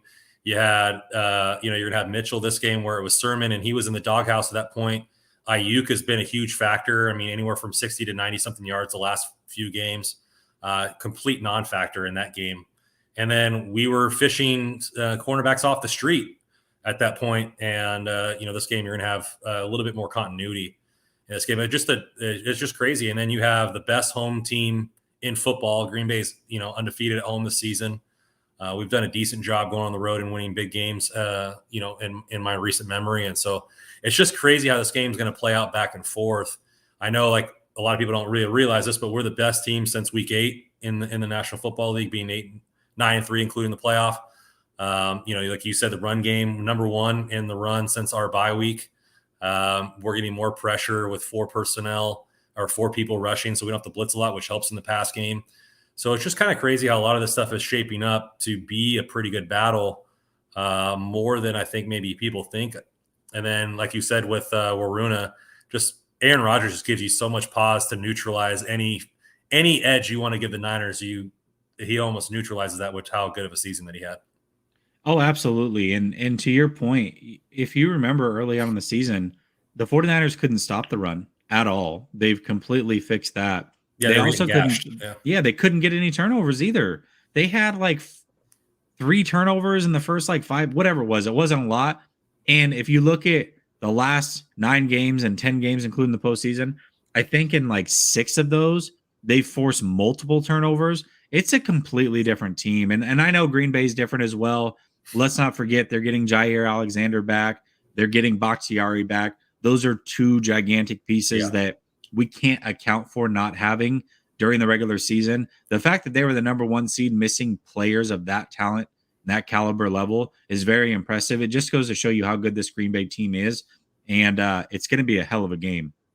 I think so too. Now, maybe let me ask this question to you. I mean, Davante Adams is probably their best weapon. I mean, at least you could argue it. Would you do the Patriot Belichick method and have 2 on him all game long and make Lazard and MVS and Cobb beat you? Or do you rely on the fact that we have a better secondary than we did in week 3 and just continue playing our game? Yeah, I would continue playing our game. And here's the thing that I would do is this is what's different too. Saleh was really good about taking away number 1 receivers and forcing other guys to beat you. DeMeco doesn't seem to care about that. In fact, when you saw the Rams games, Cooper Kupp got off, but it didn't matter, right? Saleh's number 1 thing was stopping Kupp, and then you basically win those games. That was not what they did with DeMeco Ryans. Here, I'm going to throw this out to you, though. The 49ers, as we know, they keep their corners in their spot, regardless of where the wide receiver lines up. Mosley's on one side, Ambry's going to be on the other. That's the way that they always play it. An interesting tidbit, at the end of that Packers game in week 3, right after Jimmy G had that throwback fumble, whatever happened, 3rd down and 4, Mosley actually traveled to the opposite side of the field to stick with Adams on that 3rd down. They tried to go back shoulder to Adams. Mosley broke it up. I think we might see some of that. I don't think we'll see it all game long, but I could see in big 3rd down situations, big red zone situations, Mosley actually traveling with Davante Adams, which is not something you ever see. Yeah. So when I saw that on film, that was a little bit of a shocker to me because I did not expect to see that. And it was interesting that we saw it against the Packers in particular. Yeah, I'll bring up one thing before you go to the rest of your guests here. And, Aaron Rodgers have said multiple times that they take purposeful shots downfield at least once a quarter, no matter the game situation. The Niners' worst route that I think we've gotten beat on plenty of times is that slot fade. So the fade coming out of the slot position, K1 or whoever we've put in there doesn't have that straight line speed. You got Lazard and MVS, both guys in the low 6 foot that have decent speed.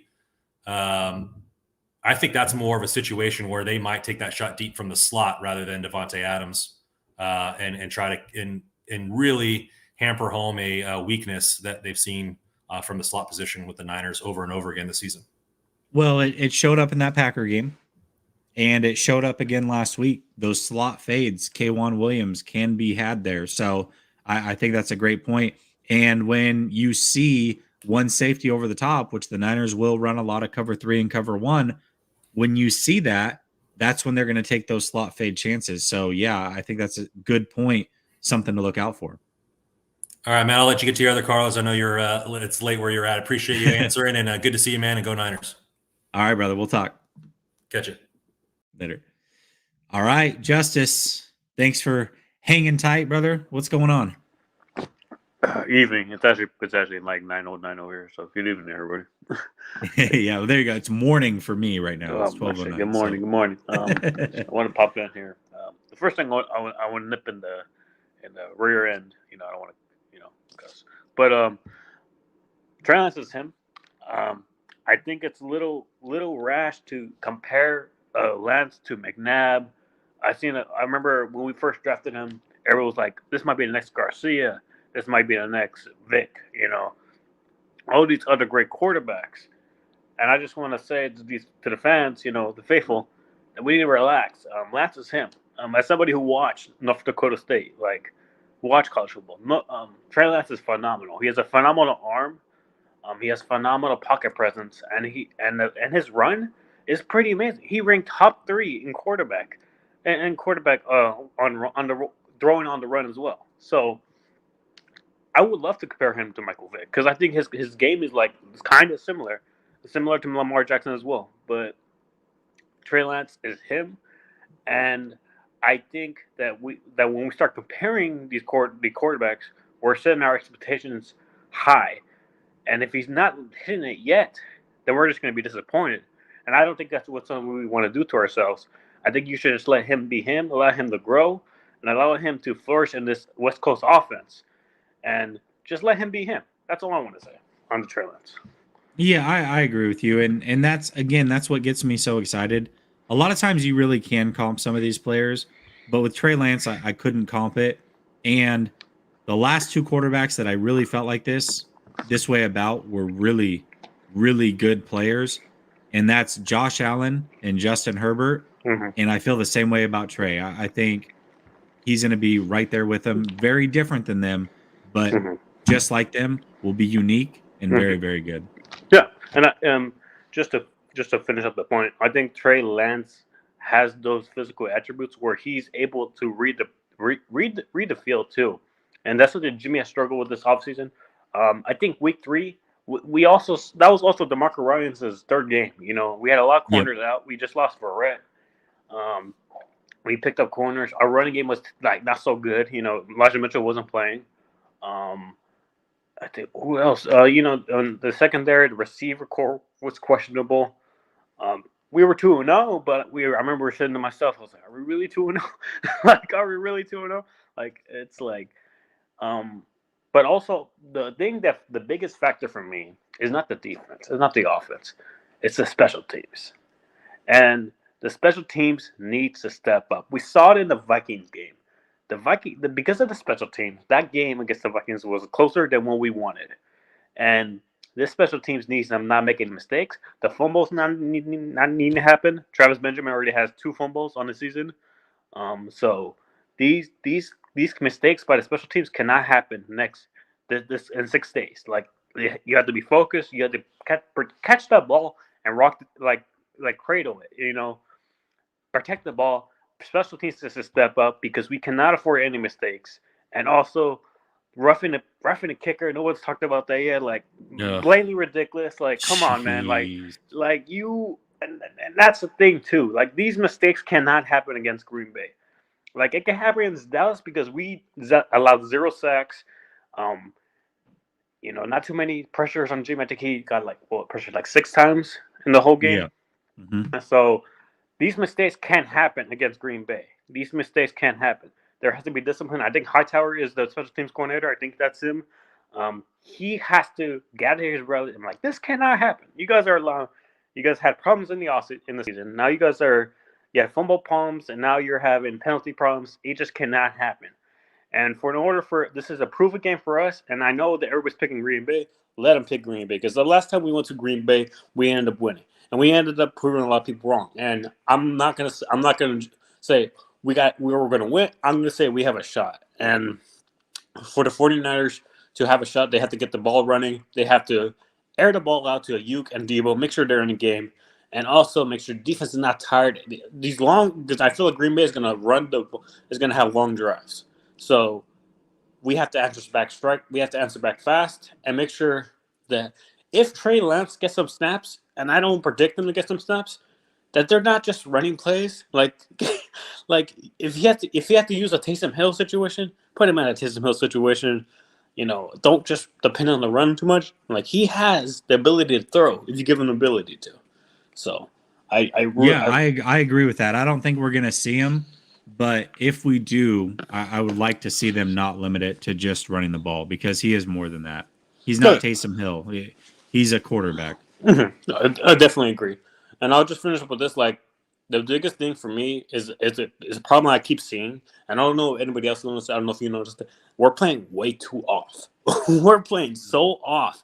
Like, I see, we're having at least 6 feet from the receivers. I'm like, why are we playing so off? Like I get it that we're like not trying to highlight any receiver, but when we're having these cornerbacks, you have Ambry Thomas, you have Mosley, you have DeAndre Lenore, you have these other cornerbacks.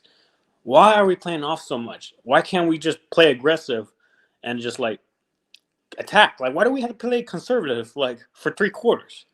When we're like in the 2-minute, then we can start playing aggressive. Like, and that final drive too was ridiculous. We're allowing them to go down the field. Like, it's little things like this needs to be cleaned up for this Sunday. Yeah, it's gonna have to. They're gonna have to play a dang near perfect game for sure. Green Bay's a different beast. Green Bay's not going to beat themselves. Dallas did a lot to help the 49ers out and make that game look really bad, but that's not what Green Bay's going to do. They're disciplined. They've got arguably the league MVP yet again. Mm-hmm. It's going to be a fun game, man, and I'm excited for it. Yeah. I think they match up very well with Green Bay, but I think Green Bay matches up very well too. So it's a good matchup. It's going to be a lot of fun, man. I'm looking so forward to this. Well, I'm going to do that here, but I just want to say that I don't have a prediction. I'm just saying just go Niners, win. You know, bring. It's been like a lot of years for not only for entire Bay Area.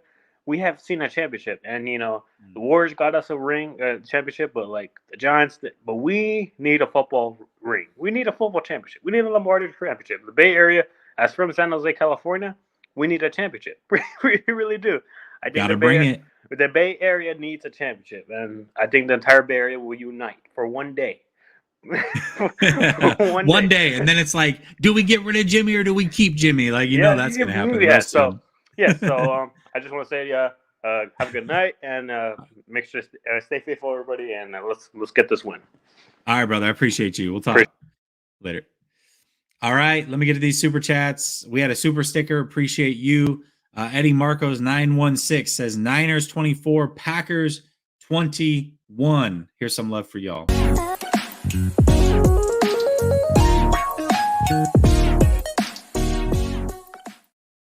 And somebody else asked how I became a Niner fan. I became a Niner fan. My dad, he was born in Santa Rosa. He was a Niner fan. I naturally became a Niner fan, rooted for the 49ers since the age of 6. Well, rooted for every team in red since the age of 6. And then was just a diehard Niner fan, man. I mean, every book report, you got to remember, like YouTube and stuff when I was a kid was not a thing. The internet was like just coming around. But like every book report, every speech I had to give in front of the class was about the 49ers in one way or another. I just geeked out on the 49ers from a very young age, took it all in, knew every stat, everything you could know about that team. I was all over it. So, yeah, that's how I became a Niner fan. Alex, I'm coming to you. What's going on, Alex? Hey, man, how are you? I'm doing good, man. How are you? I'm pretty nervous about Saturday. I feel it, man. I feel it. I'm with you. It's an excitement, but also very nervous. Yes, I'm with you. Yeah, I mean, I feel like I mean, I don't know. I mean, a couple guys were saying Niners gonna win by 10. I think it's gonna come down to that last drive or those last couple drives at the end of the game. And I do think if the Niners lose, it's going to be because Garoppolo is gonna make some like boneheaded mistake. I hope not. Like every week, I hope that Garoppolo proves me wrong. I want to eat my words. I mean, I talk so much crap about him, but I want to see the Niners win. And hopefully he does his job on Saturday, but I don't know if I have faith in him. But I have faith in the run game. I have faith in Kyle Shanahan. I think the defense can, I feel like they're gonna do a good job. There are gonna be I just know they're gonna be some 3rd and longs that Rodgers is just gonna make an unbelievable play. He's just gonna do something and they're gonna pick it up. Or there's gonna be I don't know, busted coverage. I just know that their offense is too good to be kind of just controlled for a lot of the game. I think the score I think is gonna be in the 20s. I expect the Niners just put up 24 or whatever how much they've put up in the last couple games. But I mean, is it supposed to snow on Saturday? Yeah, so it's supposed to be snow early in the morning and then sunny, I think, by game time. And if I remember correctly, I think about 20 years ago they installed the heat underneath the turf there or underneath the grass. So I think that snow probably shouldn't be too big of a factor. Yeah, because running to like the outside and making all those cuts is pretty tough when there's snow on the ground. But I guess that shouldn't be an issue. But I mean, it's gonna be cold, and I don't Definitely gonna have be a cold. yeah. And Garoppolo, growing up in Chicago, playing, where he went to college, and then playing in New England. I don't think he's gonna have a problem in the cold, but like he's got a shoulder injury and a thumb injury, so I mean that's what's gonna give him trouble. But I don't I just he's only gonna have to what throw about maybe like 15, 20 times. So if he just complete the balls in front of him, then I believe the Niners can win this game. But you know, I feel like there's so much pressure on Green Bay, and the fact that Rodgers had all that drama circling around him in the offseason, how I think there's so much pressure on him because, like, what's their front office? What are their fans gonna think? If he loses in the divisional round, like, I think he might get a lot of crap for that for being such a diva in the offseason. But I don't know. I expect the Niners to go out there. It's gonna be a close game, and I think Garoppolo is gonna throw a pick, but hopefully it's not as bad as that Dallas one was. But I think that Mitchell will have a really good game. Deebo's gonna ball out again. Hopefully Kittle gets a couple receptions. But I mean, even if he doesn't, if he can just contribute to the run, that'll be fine. And um, Jair Alexander, I don't. So, how healthy is the Packers' offensive line? Are they full strength or? Yeah, they're basically back to full strength for the first time all year long. So we talk about the Niners and how lucky they've been with health going into the playoffs. The Packers are very similar. They're getting back a lot of players and they're actually more healthy now than they have been at any point in the season. Yeah, I mean that's good for them, but I feel like that D line is gonna cause havoc, and I think the Niners offensive line, they kind of struggled a little bit. I know Alex Mack struggled a little bit in that Week 3 matchup, but I think He he is struggled a lot early on in the season. He's much better now. okay. Well, that's good, but who came back? Is it Preston Smith or was it Za'Darius? I Did think it's Za'Darius just come back? Zadarius that was out. I get the Smith brothers mixed up, but I think it was Zadarius. Yeah, and they're pretty good, but I don't know. I think if they stop, I know Michael Gallup was up, but out. But I mean, if they stop the Cowboys offense, which they have Zeke, Pollard, Lamb, Cooper, they got a really good offensive line, and if they can, I mean, they shouldn't have given up 17 points. Like 7 of those points were kind of given up by Garoppolo.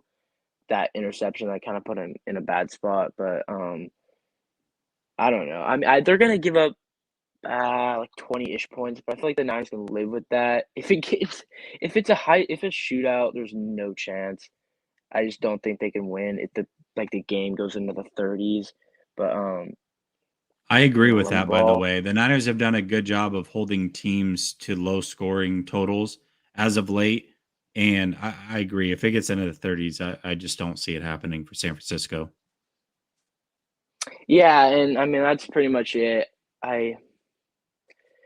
You hope that they can do what they did in 2019, but obviously that's not going to happen. I mean, that game went as almost as flawless as it could.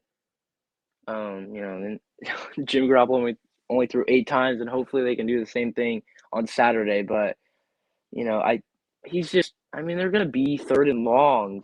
The running, like, they're going to be plays where they're going to get stopped, and he's got to make a play. And I feel like they also, especially like. And like on Green Bay side of the field, like if they're in the red zone and it's like a 4th and 1, 4th and 2, 4th and 3, I think you have to go for it. You have to score touchdowns against Green Bay. You cannot settle for field goals, especially against Rodgers. I mean, one touchdown makes up for 2 of them, and I feel like every single time you kick a field goal, you're just giving Rodgers and that offense another chance to come back. Yeah, I agree with that. And Steve Young has the famous quote, every time you kick a field goal, you're one step closer to losing. I agree with that. They have to score touchdowns in this game. 100% agree with you. Yeah, but I don't know. I hope Garoppolo, because I mean, they're gonna be, there's not gonna be like a Niner takeover. It's gonna be like a majority Green Bay fan. It's gonna be loud. Hopefully, he doesn't have the yips and pulls any of that, QB sneak, put him in motion and then forget and then snap the ball early. But I don't know. He's pretty famous for being, calm and, nonchalant under pressure. But last game he kind of wasn't. So hopefully he can turn that around. Yeah, absolutely, brother. Hey, well, get some of that nervous energy out. Niners are going to play their best, and whatever happens is meant to happen. But we'll be rooting hard, and then we can discuss it all again next Wednesday. All right, sweet. Thank you for having me. All right, brother. Have a good one. Yeah, you too. All right. Eddie Marco says, shout out to the faithfuls who are traveling to the frozen tundra. Rep that red and gold, the real Bay. Yeah, I'll tell you what, that's a concern of mine. Dallas, the Rams, 49ers traveled very well to those teams, those games, rather. I just don't see it happening this week. Green Bay does not give up their seats. Those guys own a part of the team. It's just a different deal. So we'll see how it is. But let me show you some love, and then I'm going to get to my last caller, Jason, who's been waiting so patiently. Jason, I appreciate you. Let me show some love here, and we'll get to you.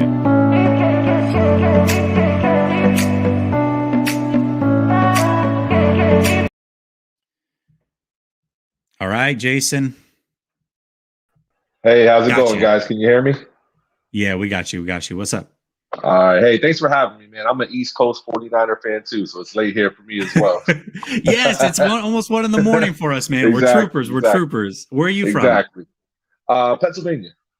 Okay. All right. Wow, that's interesting. Do you go to a lot of like Steelers and Eagles games just by chance, or? Listen, don't ever go to an Eagles stadium. Don't ever do that to yourself. But I definitely go to the Steelers. The Steeler fans, Pittsburgh is a very good area, but that Philly stadium, no, that's somewhere I avoid for sure. Garbage, huh? All right. Yeah, man. I'm gonna get to my biggest concern with the Packer game, but the first thing I wanted to ask a question to you, and I've asked this to the 49er community too, over in other platforms, is if I had to give you a choice of these two quarterbacks to lead your team this week in the playoffs, who would you take? Jimmy Garoppolo or Ryan Tannehill? Ryan Tannehill. All right. And the funny thing is, like, when I looked at their stats, because I thought the same thing right away. When I looked at their stats, Jimmy actually had a better season than Ryan. He actually had less turnovers, threw for more yards, and actually threw for more touchdowns if you take away the last game of the year where Ryan had 4 against the Texans, I believe. Jimmy actually had more touchdowns as well. Overall, Jimmy played better than him for the season. But the craziest thing to me is that if you go over to the Titans community, there is zero hate for Ryan Tannehill. Nobody bashes him. Nobody talks down about him. Nobody's saying he can't get the job done. But my God, the faithful community kills Jimmy. And I'm no Jimmy, stan. I'm no Jimmy, I know he's gone. And listen, I'm just a 49er fan. But it's just crazy to me how much hate Jimmy, for an average player, I've never seen an average player this polarizing. Yeah, well, I mean, I think a couple of things go into it, right? So they make roughly about the same amount of money. I remember when we were getting ready to play the Titans, the fan base, at least on Twitter, we do these Twitter spaces, and they were talking about how they basically said, they're like, we don't know how you feel about Jimmy, but here, like, we just think that him and Jimmy are basically the same player. They both make a lot of money. You can win with them both, but they're both kind of meh. And I agree with that. But here's the difference for me, and this is why I say Tannehill.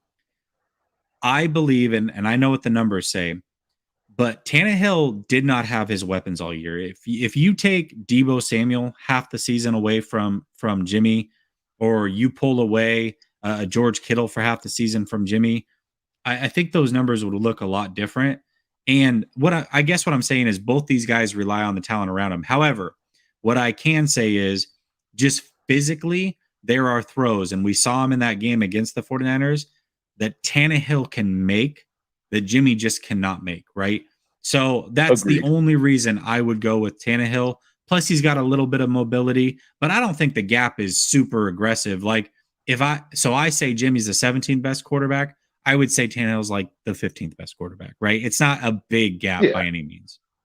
And I would actually go Tannehill as well, but it was just the hate that Jimmy gets. And listen, like I said, I'm no Jimmy fan here, but the hate that he gets and the polarizing figure that he is, I've just never seen that in such an average type player. That love and hate is pretty crazy. You're right about that. And Jason, just the fact, and you're not the only one, by the way, everybody does this.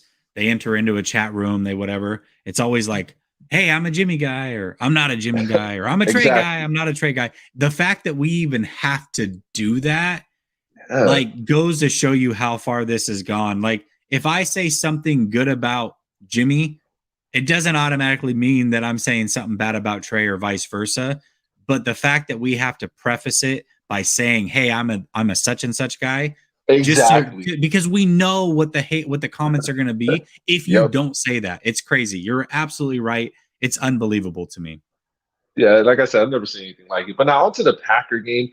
I agree with kind of what everybody's been saying. Everybody's got, good points. And for me, I guess one thing that concerns me is just the fatigue factor. We basically now have our third consecutive road playoff game. And that just scares me. I know Kyle's been moving practice back just so the guys can get some more rest.